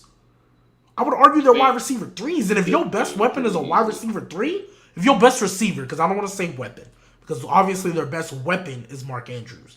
But if your best receiver is a wide receiver 3, I genuinely think running the ball, I don't think they'll have a problem at all. Passing at the ball, I all, think which this is is going why I to be. think they'll. But I think passing the ball, this is going to be Lamar's worst year. Because now I would argue. I'm not gonna lie. No, I think it will be worse. Not by numbers, because I'm assuming he's playing 16 games, so he'll have more yards. But as a game by game basis, I think it'll be worse because, like, at least you could argue Holly Brown was somewhat of a deep threat. I think Bateman. I don't see how Bateman like can't be almost as good. I haven't as seen Hollywood enough Brown. of it yet. That's my point. Fine, unless maybe if they come out next year and they balling, hey, then no problems. I gotta see it. But Duvernay and Bateman, and then who's the other guy they drafted? Like, what's his face? No, they don't have my. Who you talking about? I know they drafted somebody, or they had a rookie that didn't play last year or something. It's another guy. I know there's another guy there that they're banking on. But, like, until I see that, like... And then... this is nasty, but, like, they don't even want to extend Lamar. They're so dumb, bro. They don't even want to extend him. But, I mean... I just feel like this... I feel like they traded Marquise Brown away. And even though I don't think that was their intention to, like, do this to Lamar, I think they're going to see Lamar struggle. They're going to be like, see, that's why we don't want to pay you. And I think this is going to be his worst passing year that he's had. And I mean, it's not crazy to say you think Lamar can carry them because he's done it. But I just think the division was weaker when he did it. And I think now I would agree. I think a Browns defense up to par, even if they beat the Steelers, a Steelers defense that's gonna make it tough on them, that always does. And now you got a Bengals defense that's better than it has been. And even last year, they beat Lamar when Lamar was there, when everybody was healthy, other than, of course, the people they lost in the preseason. Yeah, but Joe Burrow went crazy on them. Like, it wasn't like they just beat them. Their DBs were all hurt. That game, their DBs were hurt? No. Because even before, I know exactly what you're talking about, because Jamar, like... The first game, I don't think they were. The second one, yes. Wasn't Marcus Peters out the whole season? But Marlon Humphrey was still there. Like, the second game, they were, like, completely... Yeah, the second game, they were decimated. But the first game, I think Marlon was still there. I think their safeties were still there. Yeah, and they was getting whooped. So, like, Marcus Peters, I like him, but, I just think it's going to be a struggle when you can't throw the ball. So, if your run game gets stopped, that it's like, you know how they do with the wing T offenses? If you stop a wing T offense, they can't run the ball. What else can they do? Yeah. And I think it's like, I'm not saying they can't win games, but winning the division, I think, is real tough. I got the Ravens depth chart right in front of me, and their receivers, Rashad Bateman, Devin Duvernay, and their slots, James Prochet. Is that who you were talking about? I think it was. I think you were talking about Tylan Wallace. That's who I was talking about. Tylan Wallace is the fourth receiver. So that's what I was talking about. Because I didn't want to say, I knew it was a Tyler, but Tyler was the name popping in my head. Yeah, and then the rest of the receivers after that, I've never. Yeah. Now, hey, let them get AB back. Let them sign AB. I know he said he wanted to play with Lamar, so. Hey, even though get somebody at this point. Go get Odell. I think AB would be phenomenal on the Ravens. He would. Yeah. He'd be good myself. Yeah. I know we went off on a tangent. So for me, only because he's gonna be out 6 games, I got Bengals 1 and Browns 2, Ravens 3, Steelers 4. But if the Browns go 4-2, which I'm expecting them to, that's crazy. I'm expecting them to go 4-2 because I think they're only losing to the Chargers and the Patriots or Steelers. One of them. I don't think they lose to both. I think they lose to one of them. If Deshaun played, let's say Deshaun wasn't suspended, you think they go 6? Oh yeah, if once not 1 seed, they win the division. I think they'll No. The first 6 games, they go 6-0. 5-1. 5-1. Losing to the Chargers. Chargers. I think they would go 5-1, and they're literally only lose to the Chargers because of Herbert. Like, it would be nothing the defense is doing. It's just because Herbert killed. Well, that's how they lost last year. That's how they lost. No, yeah, but I'm saying Deshaun would have no problems. You know what I mean? Like, Deshaun's going to be Deshaun. Like, he's not going to be flustered. It's just Herbert had a better day. That's what I would think. So that's me. So I said only because of the 4 games. Okay. I'm going the 6 games. I'm going Bengals 1, Browns 2, Ravens 3, and Steelers 4. Who has the best chance to go deeper in the playoffs? I think this is easy. The Bengals. Oh, you're okay. Deeper in the play. Yeah, Bengals. I'll say Bengals. I'm gonna say the Bengals only because they've already done it. That's the only reason. Because they've already done it. They've already done it. I've seen them. But I really wanted to go Browns when I made this doc. I really wanted to go Browns when I made this, but only because the Bengals have already done it and their O-line got better. That was their only weakness last year. Mm-hmm. That's the only reason I'm saying Bengals, but I genuinely believe the Browns are Super Bowl contenders with Deshaun there. Like, top 4. Personally. Breakout player from the AFC North. Breakout player. Rashad Bateman. That's all I'm saying. That's the easy answer. That is an easy answer, but yeah. George Pickens. Great. He's the receiver, right? Yeah. For the Steelers. Yeah. He's gonna get ejected so many times. Oh yeah, bro. He's getting ejected so many times. That one fight he had in college, bro. He was like literally him and that one corner literally were fighting and damn near in the stands. That shit was so funny. Yeah. For me, who's the second receiver on the Browns? Is it Donovan Peoples-Jones? Donovan Peoples-Jones. That's who I think is gonna have a breakout. I think he's very, very underrated. Because Odell, when Odell was on the Browns, he always talked about Donovan Peoples-Jones. He said this guy's up next. I think he's gonna be what Hunter Renfrow was last year as far as breakouts. Okay. Not because Amari Cooper won't be there, but I just think Donovan Peoples-Jones. Another person has to catch the football. Exactly, and I think Donovan Peoples-Jones now with Deshaun there, not the first 6 weeks because it's Jacoby. Jakeem Grant just got hurt, so exactly, and that was gonna be where I led into it. Like now he has to be. Yeah. So I think he's gonna break out. Best offense. Best offense. Bengals. I'm going Browns. I actually don't think. I think their run game is far superior, and Deshaun has Amari Cooper. I think that's going to be deadly. I know Higgins and Jamar. But I'm not really sold on the Bengals run game. I like Joe Mixon, but I got to see. I don't know. I just think Nick Chubb and that Bengals O-line. I mean that Browns O-line. I think their run game is just far. I think the gap between their run games is bigger than the gap between their receiving core, personally. So that's why I go Browns. And Deshaun Watson's a better quarterback than Joe Burrow.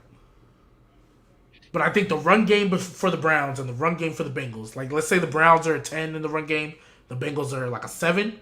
I think receiving wise, I think the Bengals are a 10 and the Browns are like an 8. Of course, with help of Deshaun Watson. It's not crazy. No, it's not ridiculous. But I've seen Deshaun Watson work with a lot less and still be efficient. So yeah, but overall as an offense, I don't know. Yeah, I get the Bengals. I think that's the obvious one. But they got those couple new linemen. I think they're gonna be. Yeah, for sure. Best defense. This one is a tough one for me. This is tough. I'm gonna say Ravens, but it's very close. Damn. I want to go between Browns and Steelers. Steelers are definitely in my conversation. Who are the Steelers corners? It's Joe Hayden and who? We don't even have Joe Hayden. What happened to Joe Hayden? Well, I'm pretty sure he's still a free agent, if I'm not mistaken. Damn. Yeah. He is old. It's we signed Levi Wallace from the Bills, and then it's like Akella Witherspoon. Well, actually, but I mean, that's our best corner. Minka's carrying your secondary though. If that's our best corner. That's not very good. I really wanted to go Ravens here because of Patrick Queen, Calais Campbell's still there, and then their secondary as a whole. They got Owe Dafe. Even though Kyle Hamilton looks slow. Bro, he looked bad in that one clip. He was at corner. Oh my God. I mean, he just looked slow, period. Like, all the other stuff I've seen, he just looked slow. Like, not even quick. But think I'm gonna go Browns because I trust their secondary a little more. Yeah. Myles Garrett is Clowney. arguably the best defensive player in the entire division. Him and T.J. Watt. I think those are the two best, and it's no one even close. Oh, no one even. Yeah. Yeah, because you got Minka. I like Marlon Humphrey. I think he's an arguable top 5 corner. So Right, but they ain't. Yeah. Yeah, I feel you. That's why I said like best defensive player and arguably the best secondary. Yeah, I'm gonna take it. Because they got Clowney too, who's a good pass rusher. Like that's just Better coaching staff. I think this is easy. Steelers.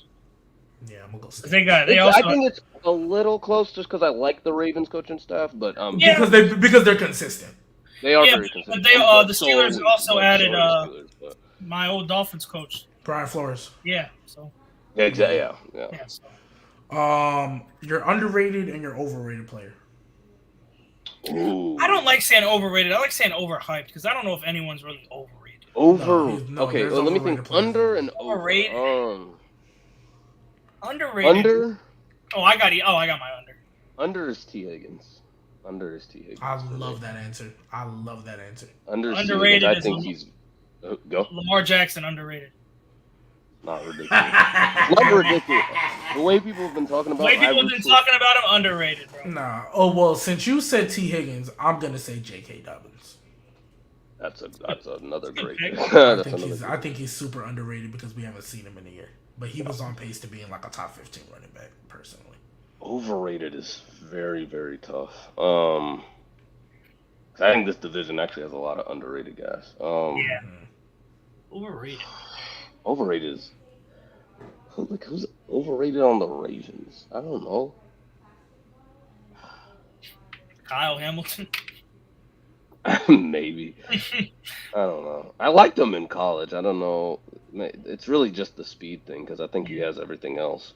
Oh yeah, he for sure has everything else. Yeah.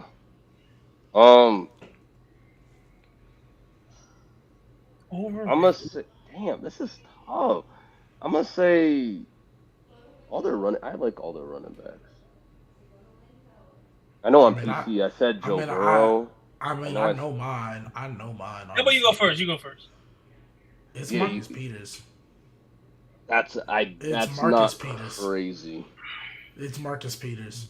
Honestly, that's like because I don't think anybody on the Steelers defense gets overrated. I'm not gonna say it because I know. I know who you're thinking. I know I'm probably the only one in that boat. So I'm not. Wait. I think Cam Hayward is overrated. Who? I think Cam Hayward is overrated. Oh no, I don't think he's overrated. I do, but I feel like I'm the only one in that boat because every time I bring him up, I hear nothing but good things.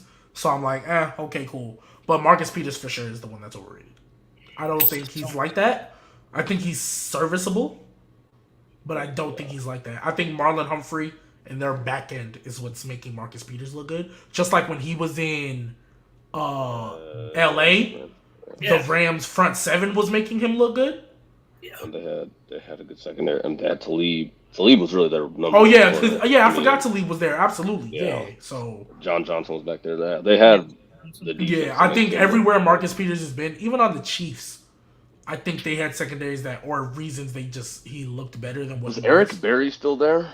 I think so. For a while, not the whole time, but for a little bit, maybe 2 years. 2 years. Yeah, so I just think Marcus Peters is always a byproduct of, like, I don't think he's ever played on a bad secondary, and I don't think he's ever been the best player in that secondary.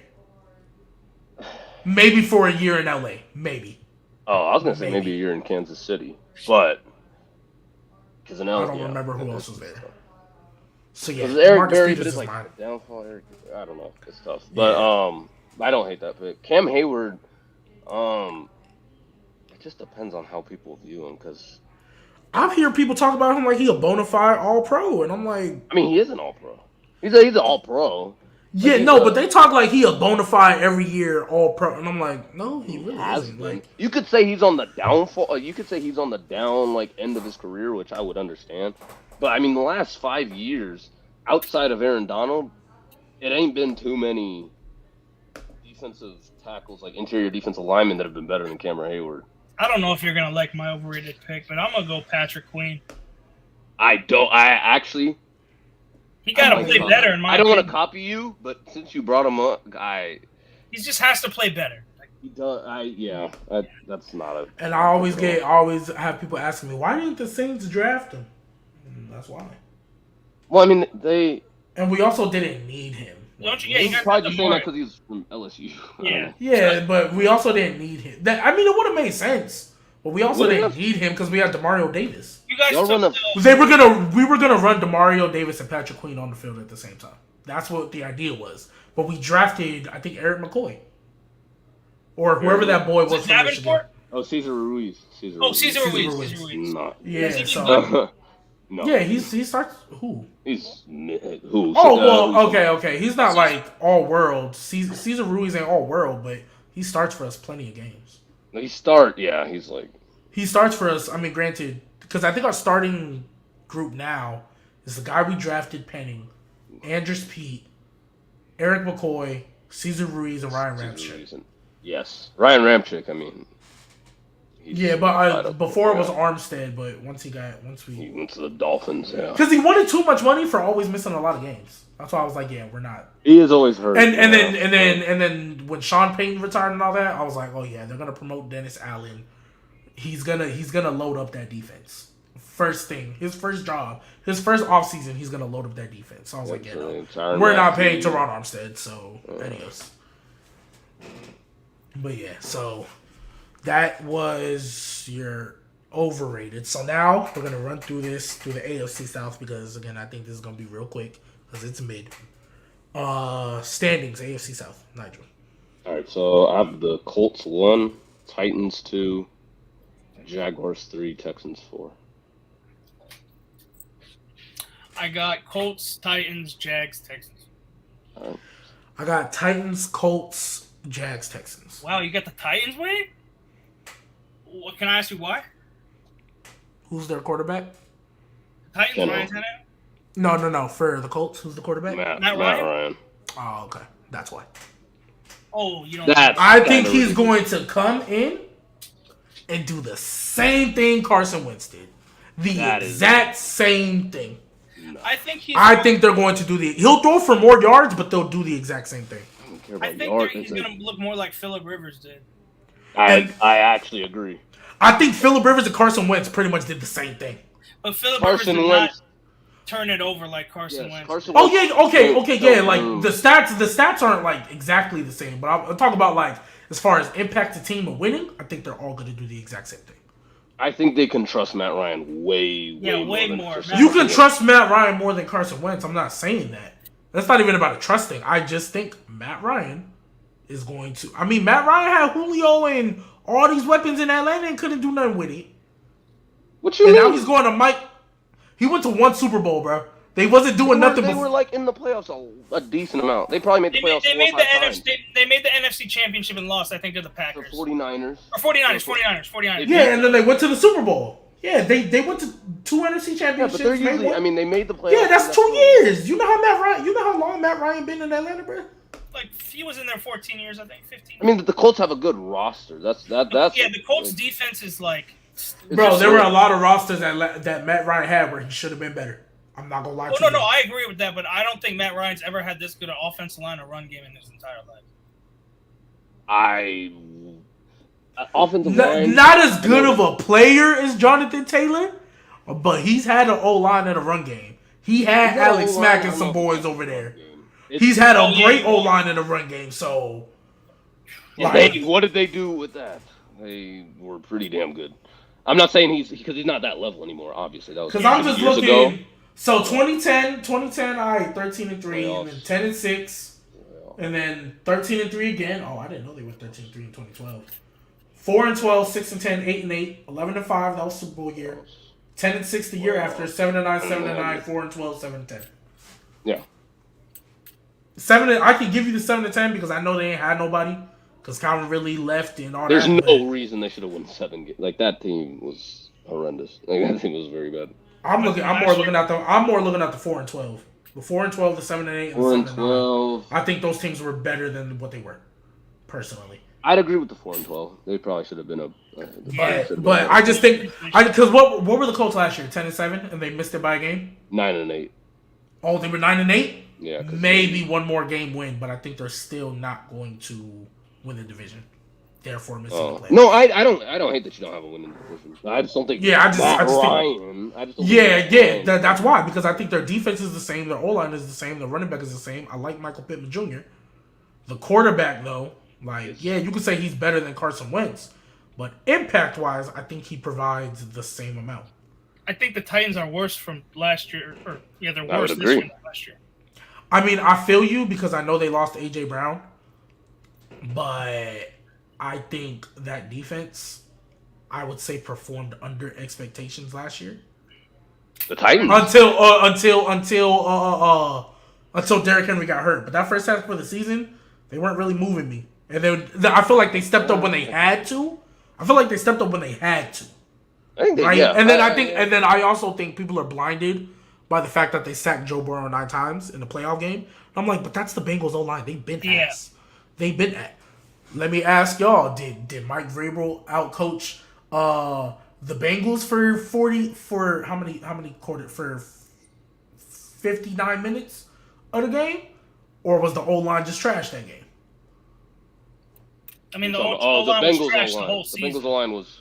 Yeah, so I was just being nasty about the coaching. Oh no, you're being very nasty. Mike Vrabel did get out coached. No, Mike Vrabel got out coached. Yeah.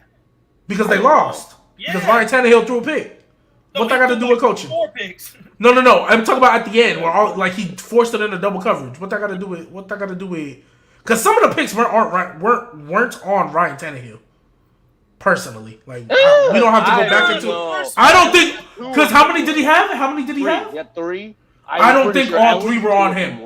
You could say 2. The one he forced in double coverage on that was for sure Ryan Tannehill for sure. I think the first one. The first one might have been. I think the DB just made a good play and it tipped out of the receiver's hand. I remember. Hail Mary, I remember it. The other one was just a Hail Mary? It was before half, I believe.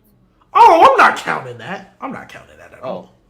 If you're just throwing a Hail Mary at the end of a half because why not? And they pick it off, I don't care. Yeah, no, but that second one was bad. The one at the end of the game, yeah, for sure.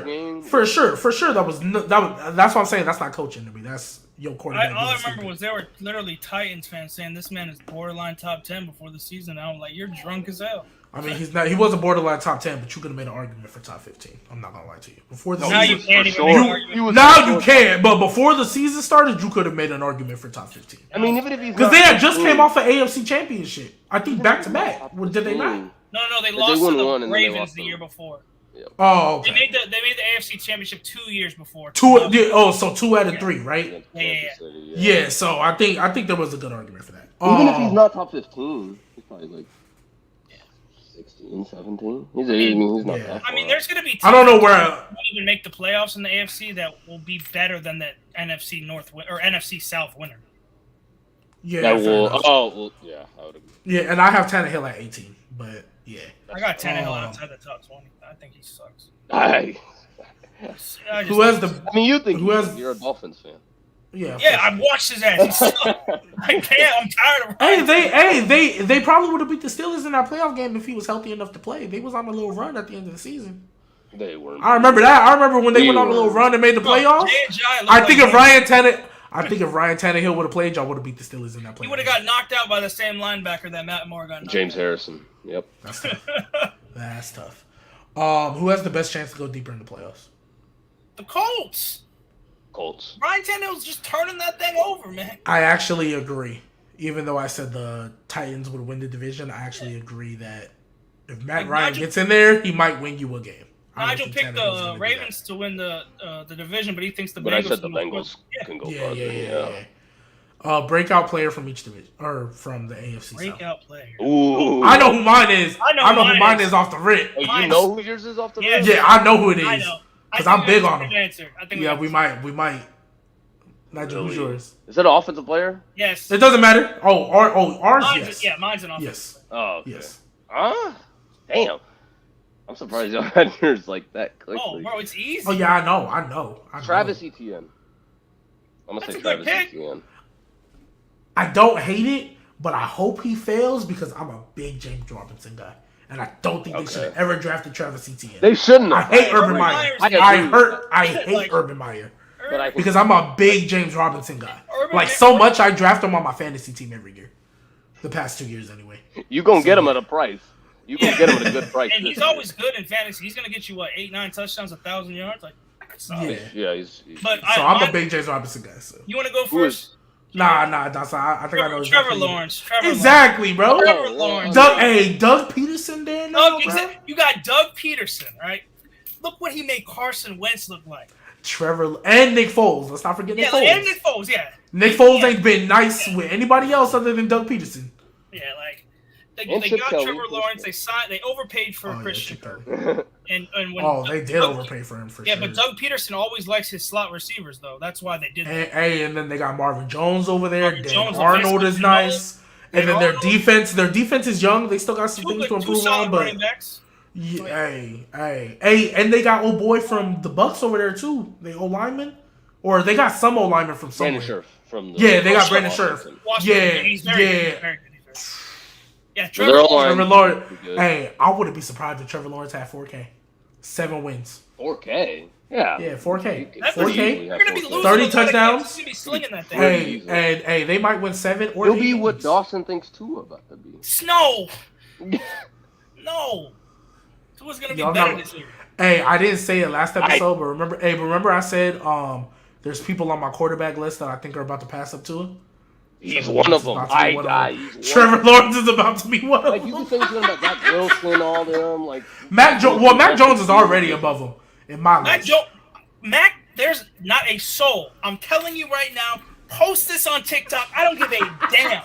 Mac Jones, in everybody's eyes, Tua will clear him by the end of the season, and I don't give a damn. Put this on TikTok, same thing. Facebook, MySpace, Twitter, Vine. I don't care.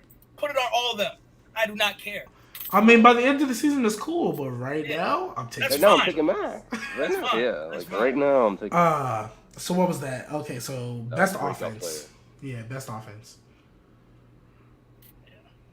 That's the offense. Oh, best offense. Oh, sorry. Colts. I think y'all are sleeping on Robert Woods, but No, it could be. I was because about to go I'm just crazy, saying. but I'm not gonna go crazy. Oh wow, you I'm wanted gonna- to say the Jags? I was about to go, but nah. I'm gonna go with the Colts, though. I'm gonna go with the Colts. Nah, I'm gonna go with the Titans. The No, reason it's why, not good. the only thing y'all can honestly tell me is Matt Ryan over Ryan Tannehill, and you can give it to the O line, sure, but I don't think the Titans O line is bad by any means. I think they're close. It's not. Derrick Henry. No. It's not very good. It's not that good. Derek, at all. no. Are we It's sure? like below average. Like Maybe in It's pass not. protection if you in want to pass say. protection, yes, but running. But running, Yeah, no, I think they're They're pretty fine good. enough for Derrick Henry to look good because he's Derrick Henry. I don't know if they're. You think Derrick Henry Probably will be getting below off in the bad O line? I think his O-line was better before, like 2019, 2020. They I think it's lost gotten Roger worse over the Saffold years. to the They Bills. lost Roger Saffold. I mean, yeah, Oh. you're right. They did lose him. Like But- they. still have, Okay, Taylor. fair enough. But Still have, I think Derrick Henry and Robert Woods are better than Jonathan Taylor and Michael Pittman Jr. I mean, that's fair to say. Wait. Did I just lie? No, Because I have a wide receiver list to like 37. So let me make Oh sure my I just God. did it. Oh my god, yo, 37's crazy. First of all, it needs. Nah, you want to know how this started? Tangent. We're going off in a tangent. That's fine. Let me ask y'all a question. Is Mm. Mike Williams a top 30 receiver? Yes. Yes.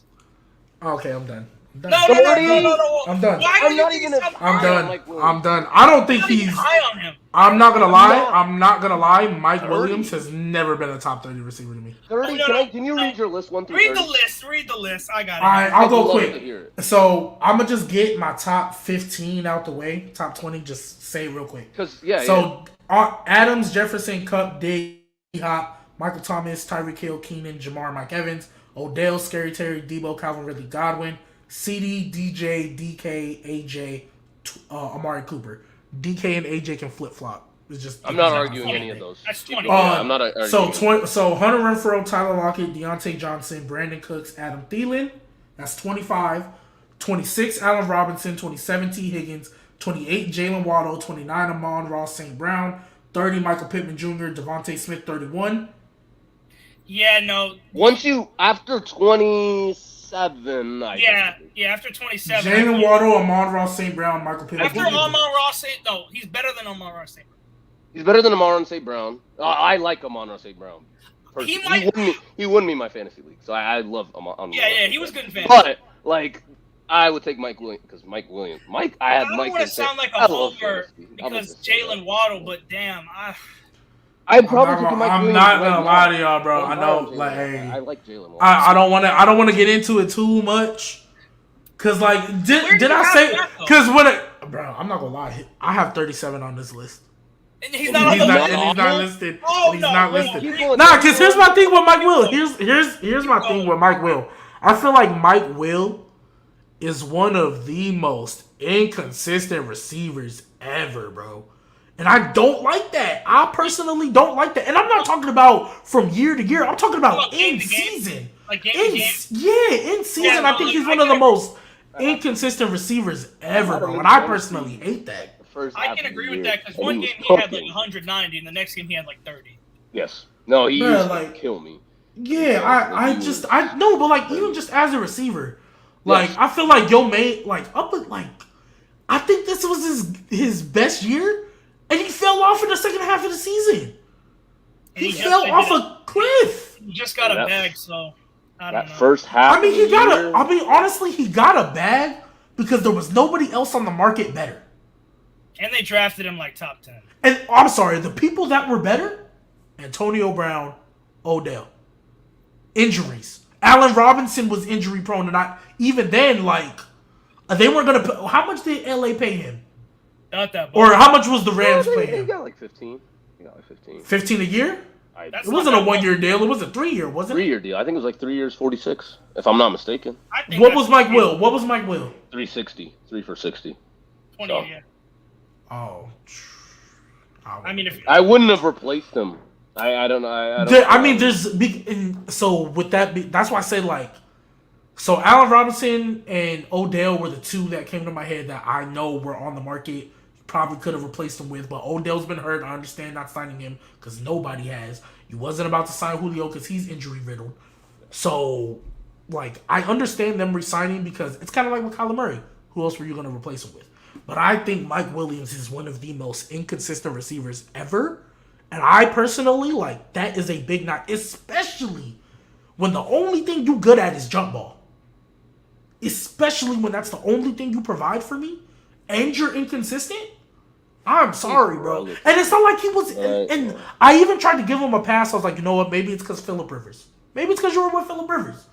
Well, I mean, even Herbert's rookie year, I was like, you know what, nah. This year, Herbert's 5K year, he fell off in the second half of the season. That's still inconsistent. Like I was like, okay, this is the Mike Williams we finally wanted to see. Then like after week 8 or after they bye week, whenever it was, I don't know, just fell off. Like he wasn't calling his name no more. Almost ineffective. Like red zone, you can say he was still a threat, but like that's why I have him so low. Like don't get me wrong. 31 through 37. I was about to say, don't get me wrong, because some of these names I'm about to say, you might think, oh, it might be a little nasty, but just keep in mind, at least they a little bit more like. Even a little bit more consistent than Mike Williams at this place. This is about so to get 30. I'm listening. So 30. So 30. I said Michael Pittman Jr. Right. 31. Devontae Smith. Okay. 32. Darnell Mooney. 33. Jerry Jeudy. Now Devontae Smith, Darnell Mooney, and Jerry Jeudy, you can all flip flop, mix match. I don't care. Robert Woods at 34. Christian Kirk at 35. And I haven't finished these lists. But these are the two names where I know it gets nasty and I know it sounds it's one guy. I'm listening for one guy. Claypool and Landry. Oh my God, you said him. Yep. Landry? Yes. Claypool? And Claypool's just as bad. I'm not gonna lie to you. I think look. Even if we get once we get to the same realm of consistency, Then I just think who's a better receiver. And I think Claypool is a better receiver than Mike Williams. Hell no. I think he Bro, is. I think he is. I think he could is. take Mike Williams for Chase Claypool. Do you know how fast I am doing that, bro? Yes. I'm doing I mean, fast. hey, look. I didn't finish. So I know before I think I said in a voice chat that he was a top 40. He's in the top 40 after I looked at it. But like those are the names. I don't think he is. I think after Christian like Kirk, bro. okay, but no. But even 28 through 33 before or Robert Woods 34 before I even got to Christian Kirk. I think all those guys are better than Mike Will. I don't either. What do you say along with Robert? So wait. So at best, y'all think he's at 30? Like Best, 20, I think you'd be like 28, 29. 27, maybe. Like right there with Jalen. So basically, I T Higgins was 27. After that, you think Mike Williams is better than? I think he's on the T. level. Higgins is hella low. That's a side That's note. very low. But for someone, yeah. I mean, don't get me wrong. I want T Higgins higher, but I always do my list when healthy, and when healthy, I don't think I can say T Higgins is better than Allen Robinson, Adam Thielen, Brandon Cooks. I think he's better than all three of them. I think he's better than Adam Thielen. And I like Brandon Cooks. Brandon Cooks is probably the closest. I just felt like if I put T Higgins too high, it might because everybody knows I'm a T Higgins guy. But like when healthy, like the only one, honestly, real talk. Deontay Johnson's at 23, but that's the only guy I might take him over. Real talk. But Deontay's at 23, but like I don't think he's better. Deontay is low too.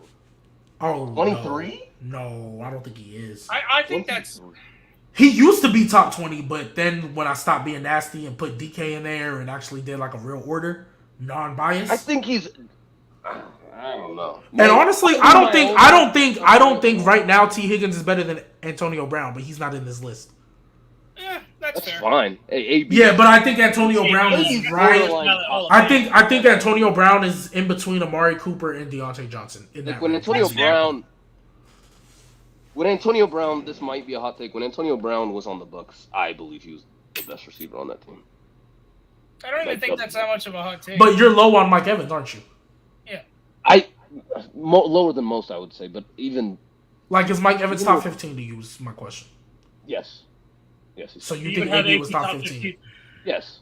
I think he's like probably borderline top 10. I don't think that's ridiculous to say. It's not ridiculous, but I have Mike Evans top 15. I mean, don't get me wrong. I know some of these names I'm putting down after Devontae Smith, really. Like Jerry Jeudy is like a projection. I can't. That's a projection. But I think like even but like I think he's still a better receiver right now. But like I understand if I'm early to the party. So I understand after those names. And one was playing with Justin Herbert, so yeah, and so that's why I'm like once I get to them lower names, like I get it. So I stopped at 37 because I couldn't find anybody else over Mike Will. So I guess right now I would say Mike Will at 38. But like the highest I would put Mike Will is 35. That's the highest. Wait, who's 34? Robert Woods. I think he's better than Robert Woods. But I mean that's fine. Woods. That's fine. Yeah. He's better than Robert. And see, I don't even think it's honestly, I'm not gonna lie. I did think at the time that it was crazy to say Mike Will was top 30 because I was just like, I think I can name 30 easy. I got to 33. And then after that, I sit there, I was like, okay, I gotta think. Who would I rather have over Mike Will? So I get you on that, but I got a question. Who would you rather have, Mike Will or Kenny Galladay? Don't do this. Don't. Which Kenny Galladay am I getting? Healthy Lions Kenny Galladay or injury riddled Giants? Injury riddled Giants. On the Giants. Yeah, I'm taking Mike Will over that because that's just. I think they do a lot of similar things, and Mike Williams is better at the things that they do. So we talk about consistency. Yeah. Kenny Galladay has. Nah, I feel you, but like, but also too, Kenny Galladay was in and out the lineup this past season, just like Sterling. He was. I'm not saying like just like Sterling Shepard and all that. Like, you know what I mean? So, but yeah, like 35 is the highest I would have him. But honestly, I thought like I don't care who you put at 30. I felt like I could name 30 easy, and then after that, it was like, you're reaching though. Yeah, you could say that. You could say that, but like I genuinely believed like Jerry Jeudy and who I else think did Jerry put on Jeudy here? might be like after this year might be top 20. I think he's gonna go crazy. Oh yeah, I think he's taking a jump. Like Yeah. I think I'm gonna Has move him to. to. I think I'm gonna move him above Tyler Lockett. To be honest.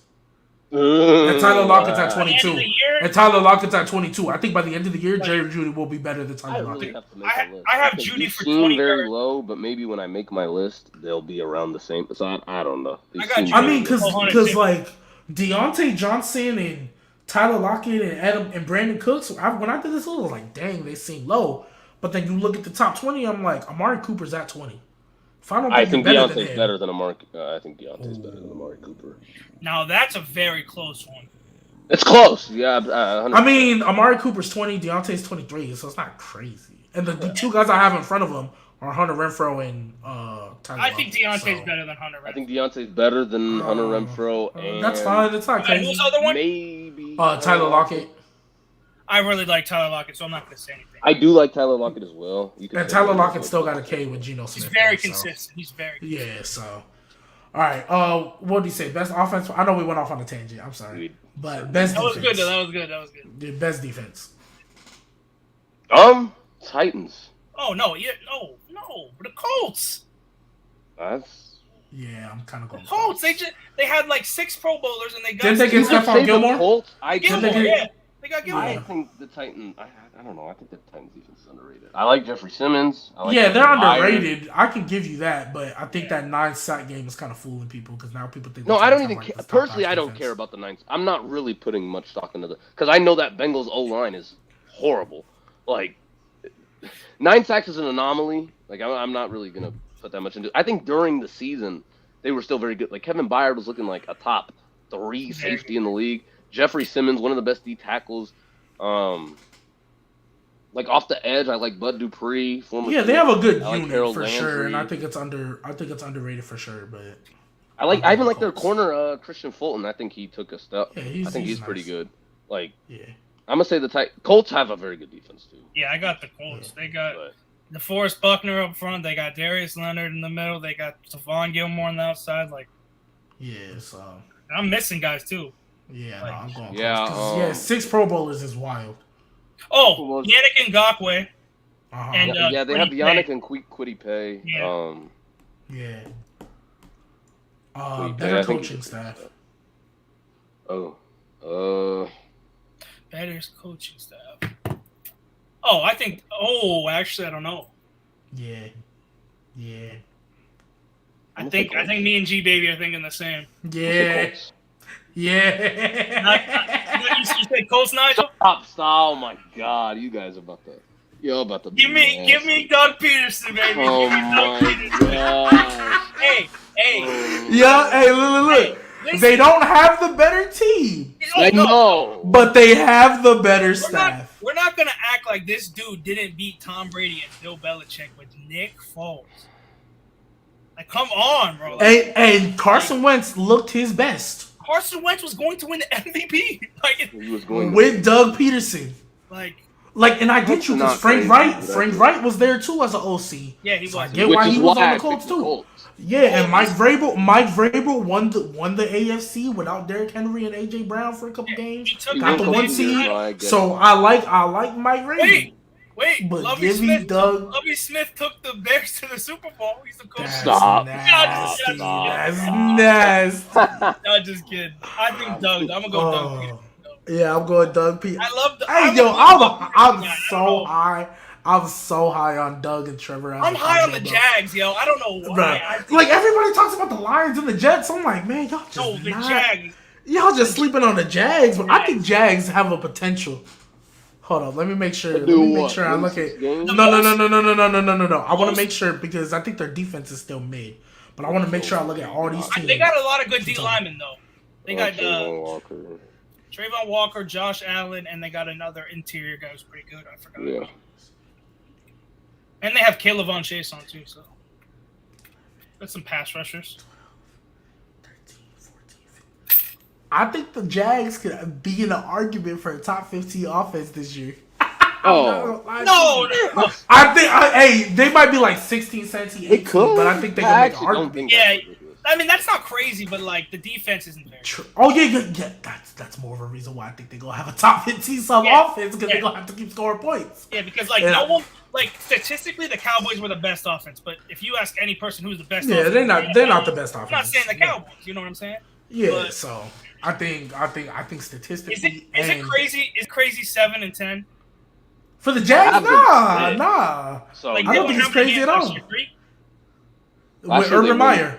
Yeah, like come on, they can win 7-10 with Doug Peterson. Isn't crazy. Hey, what do honestly, I think they have. I might even go so bold. To say 8-9. I think they might split with one of them top 2 teams in the division. They should. They're probably splitting with. I think they can split with Tennessee. Yeah. I think they can split with all of them. I mean, they split with the Colts last year. I think they can go 3-3. That's not crazy. In the division. And then you look at the other teams, I think they can win 5 games out of the division. What if I actually do have. What if he just went crazy, yo? What if I'm calling it like the way you view Tua about to have 4K and 30 tons. I'm saying Trevor Lawrence about to have 4K and 30 tons. I don't know about the 30 tons, but 4K is not crazy for Trevor. Oh yeah, 30 tons with Marvin Jones Jr. and Christian Kirk is tough. I'm only but 4K for sure. Because we have Tyreek, Gesicki, CD. Hey, Dougie. Carson Wentz threw 30. He threw like 33. What, Michael Pittman Jr.? Oh no, I'm saying with the back of the Eagles. With the Eagles. Oh yeah. And that was only in 13 games. And that was only in 13 games. Yeah. Right, their weapons were mid. All right. Man, they were all right. It was Zach Ertz and like mid. Alshon Jeffrey. Alshon Jeffrey was good. He was good. Alshon Jeffrey, Nelson Aguilar was like okay. He was okay. Nah, that was the year Nelson Aguilar was dropping everything up under the sun. No, he was good. That was the year he was decent. No, but Alshon Jeffrey was like really good. I remember. Yeah. You're underrated. Well, underrated player first, and then you're overrated. I thought we did Oh no, we did breakout. No, we did better coaching staff and breakout player. Underrated player. I know mine. Easy. I have like 3 names in mind, but I don't know which one to pick. I'm gonna say Stephon Gilmore. Stephon Gilmore. I think underrated. Because I think people don't talk about him. I was going to say I haven't heard people say his name in 2 years. Yeah, like no, I don't think disagree. The last time I heard him is when he got traded to the Panthers. My bad. And he was still good on the Panthers. He just got hurt, did he not? But I don't think he got the recognition. I think he's still like a borderline top 10 corner. I think he's going to help that defense a lot. It's crazy how when he was with Bill, he was top 5. But then the second he leave Bill, he borderline top 10. But hey, Bill Belichick don't matter. My bad. Who are you talking about? Stephon Gilmore. Oh no, he was like top. I mean, he was like the best corner. I know, and then the second he leave Bill, all of a sudden now he borderline top 10. But hey, all I gotta say is Bill Belichick don't matter. Bill Belichick don't make stars. If J.C. Jackson falls off. I mean, Stephon was good in Buffalo too. If J.C. Jackson falls off, I need you and everybody else that was on me about Bill Belichick to apologize. Because if Bill Belichick just naturally just keeps putting out top cornerbacks and keep putting out players that get paid, then I don't want to hear a word about, I believe Bill Belichick can lead the Patriots and find a star and have somebody be a breakout. I think the Patriots are going to suck this year. All right, bro. We're not going to get too much into We already did that. Yeah, we're not going to get too much into that. Oh, wait, hey, but if we find if all of a sudden the Patriots have a top 10 corner over there, if Jalen Mills turns into a top 10, not Jalen Mills, that's not who I'm talking about. Jonathan Jones, because he was the one that replaced JC. He was the one that was opposite JC this past year, and he wasn't like going like stupid bonkers, but he was solid. Serviceable. Yeah, so hey, watch next year. All of a sudden, he in the same role J.C. Jackson is.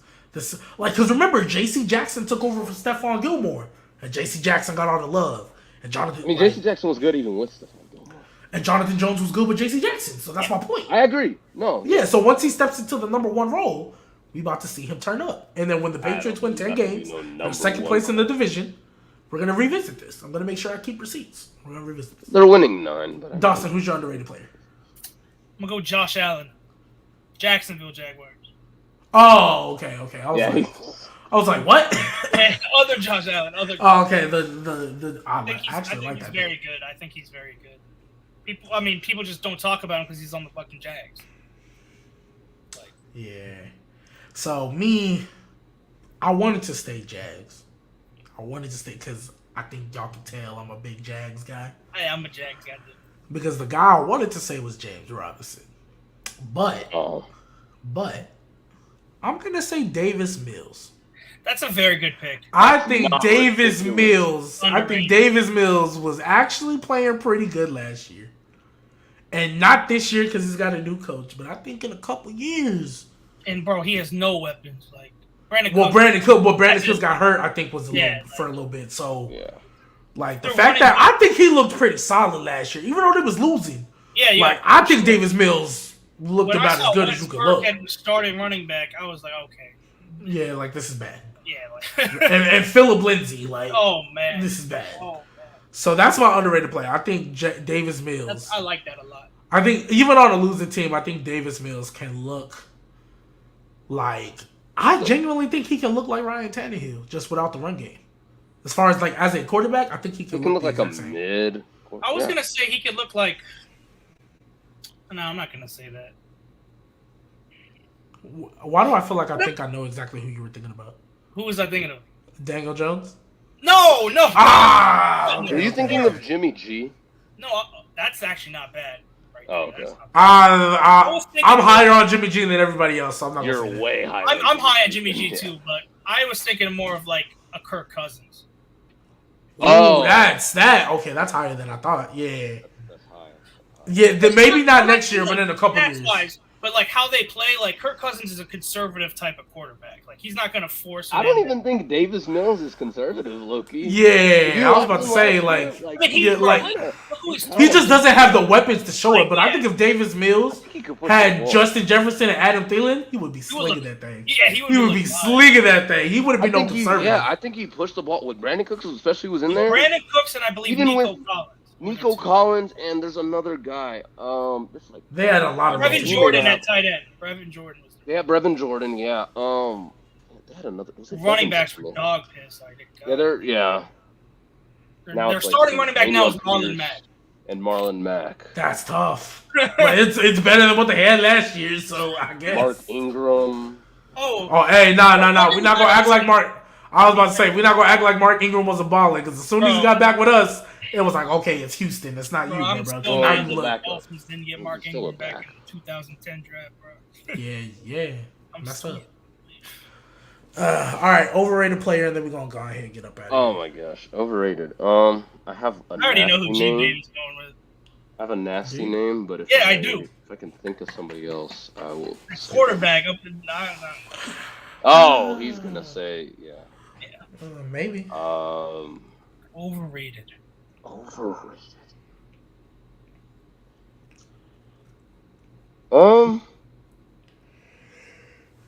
Should I say the name I want to say, or should I think of somebody else?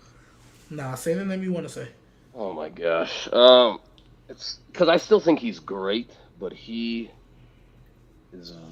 I think people gas him a lot, where like they think he's by far something. Derrick Henry.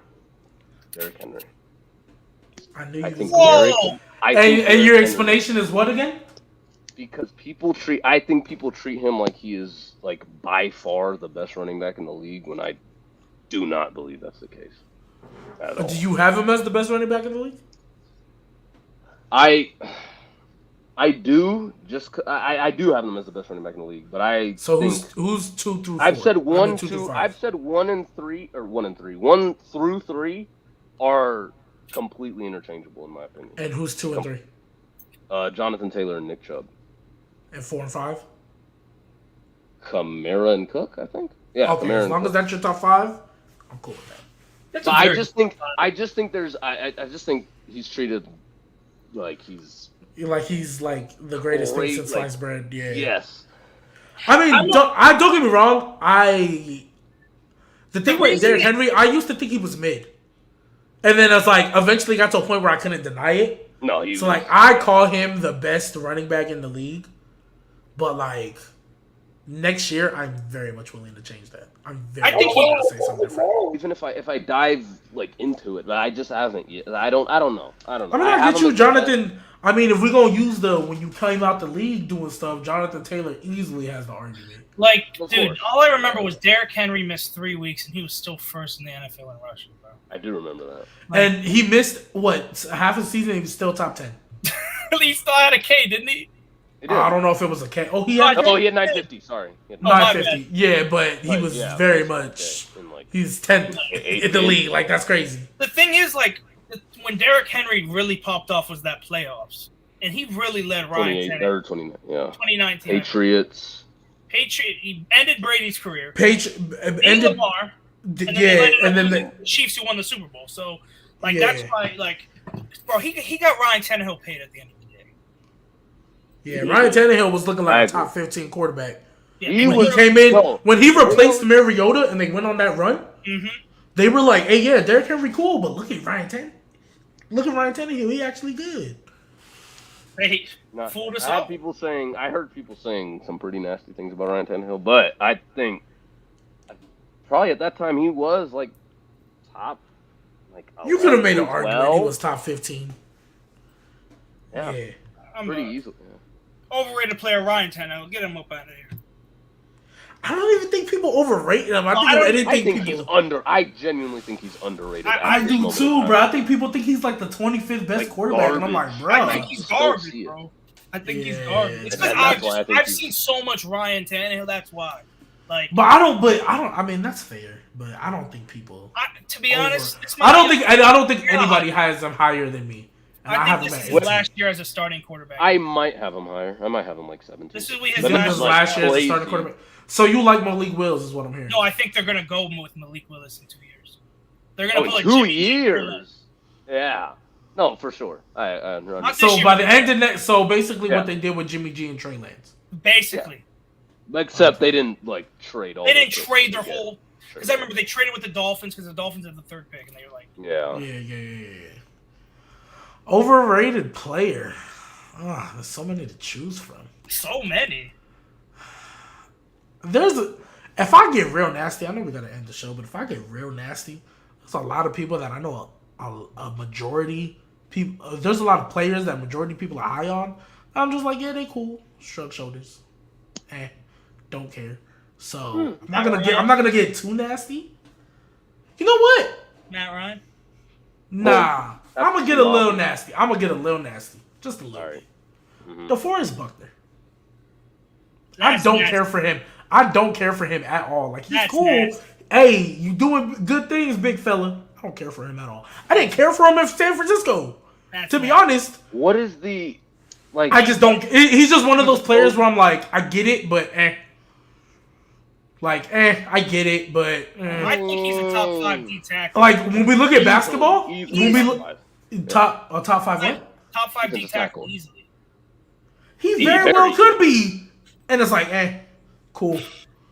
Like it's not as bad as my basketball version, but it's like. Wait, can I hear your basketball version real quick? Well, basketball version, it's like Donovan Mitchell.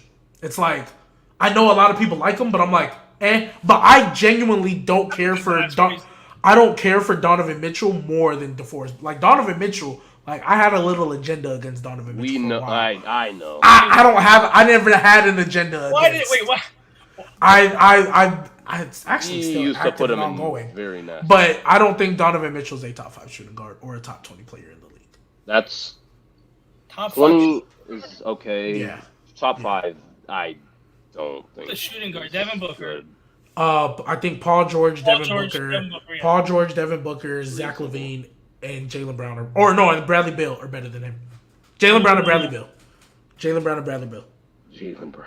And Bradley Beal's moving up my list. He's like I might put him as the 2nd best shooting guard in the league, right behind Paul George. That's crazy. That's right behind Paul George. I think he's a little bit above Devin Booker. No. Okay, wait. I said I might. Right now, he isn't above Devin Booker. But I might want to move him up. That's just because I don't know what it is. I think Paul George is clearly the best one. No, Paul George is fine. Yeah, obviously. Yeah, and then Devin Booker's 2. Devin, yeah. And then I have Bradley 3, Zach LaVine 4, Jaylen 5. Well, you don't. That's not even that crazy. Like, because Donovan Mitchell does not play defense. Let's just be honest. He don't play any defense. I mean, Bradley Beal. But before when I did this list, Paul George wasn't in it, and I put C.J. McCollum. And so when I would get heat, nobody would really argue me on Bradley, or it was just C.J. Yeah. So I was like, all right, because CJ. Stop arguing with me on C.J. Paul George is now a shooting guard to me. Yeah. So that's literally what I did to still fit my agenda. But point is, DeForest Buckner's like cool to me. He like shrug shoulders. Like I don't like he could be the best defensive tackle or the second best defensive tackle in the league. Because we're not gonna do that with Aaron Donald. He can be the second best, and I'd be like, that's cool. Third? Who do you have second? Jeffrey Simmons. Yeah, okay. Okay, cool. But I'm just saying, like, let's just say he was the second best, right?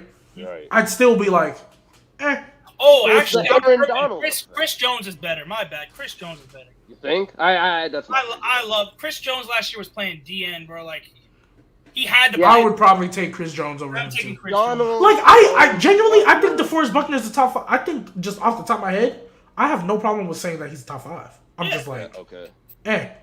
Like that's really, it's just Like I necessarily don't care for him. You just don't care for him. Yeah, so that's but like okay, yeah, but I guess overrated because people like big him up like he's that guy, and I'm just like, I mean, sure. Like, you know what's an underrated one, but he's also like a superstar, is Darius Leonard, bro. He gets underrated. That's a good one. Darius Leonard, to me, he's been the best linebacker for a couple years, bro. That's not ridiculous. 2 years, I think the last 2 years he's been the best. I don't know if he is the best, but because I think Fred Warner's still there, I know, but like Levante David too. I think he's up there, but and Devin White, them boys. I think he's better than Devin White. Didn't have that great of a year last year.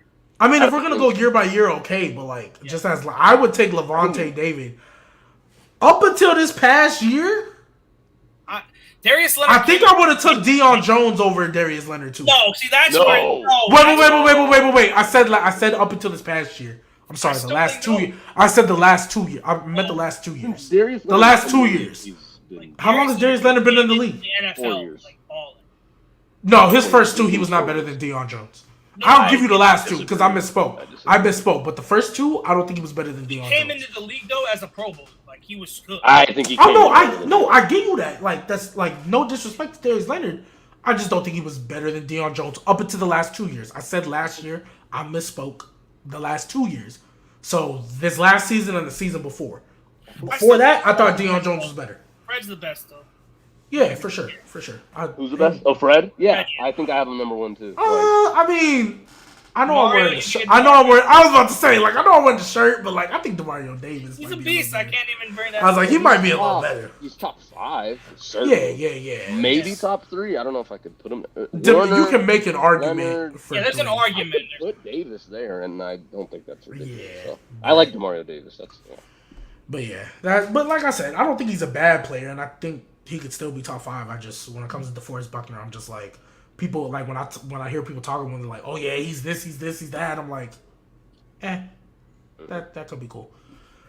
But we're gonna go ahead and get out of here, man. 2-hour show again, great show. Appreciate y'all for stopping by.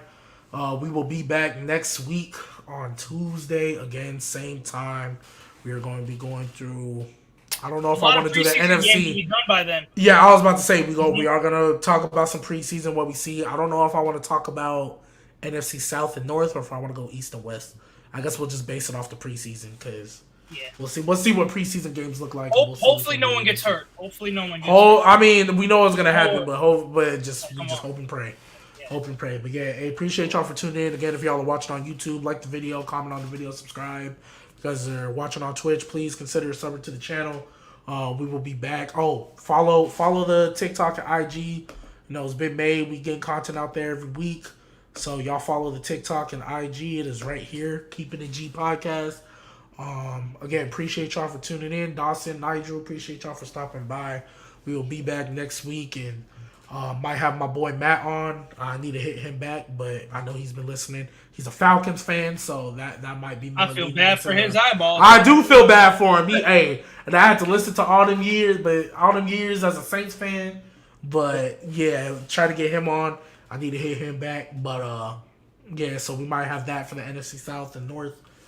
Get through that stuff. But yeah, man, hey, appreciate y'all for tuning in once again. Follow the IG, follow the TikTok, follow these guys on their IG and TikTok. Nigel K Sports. Dawson, I don't know your username off the top of my head. Yeah. Is it Los I Dawson? posted my first TikTok tonight, though. About Tua? Is it about Tua? Oh, It's my about God. Tua. It's about Tua. I can't even lie. Yeah, well, appreciate y'all for tuning in. Shout out to Guiley, shout out to Zay, shout out to Trent. Couldn't be here today, but hey, appreciate y'all. Hey, y'all keep it easy, and we will catch y'all next time.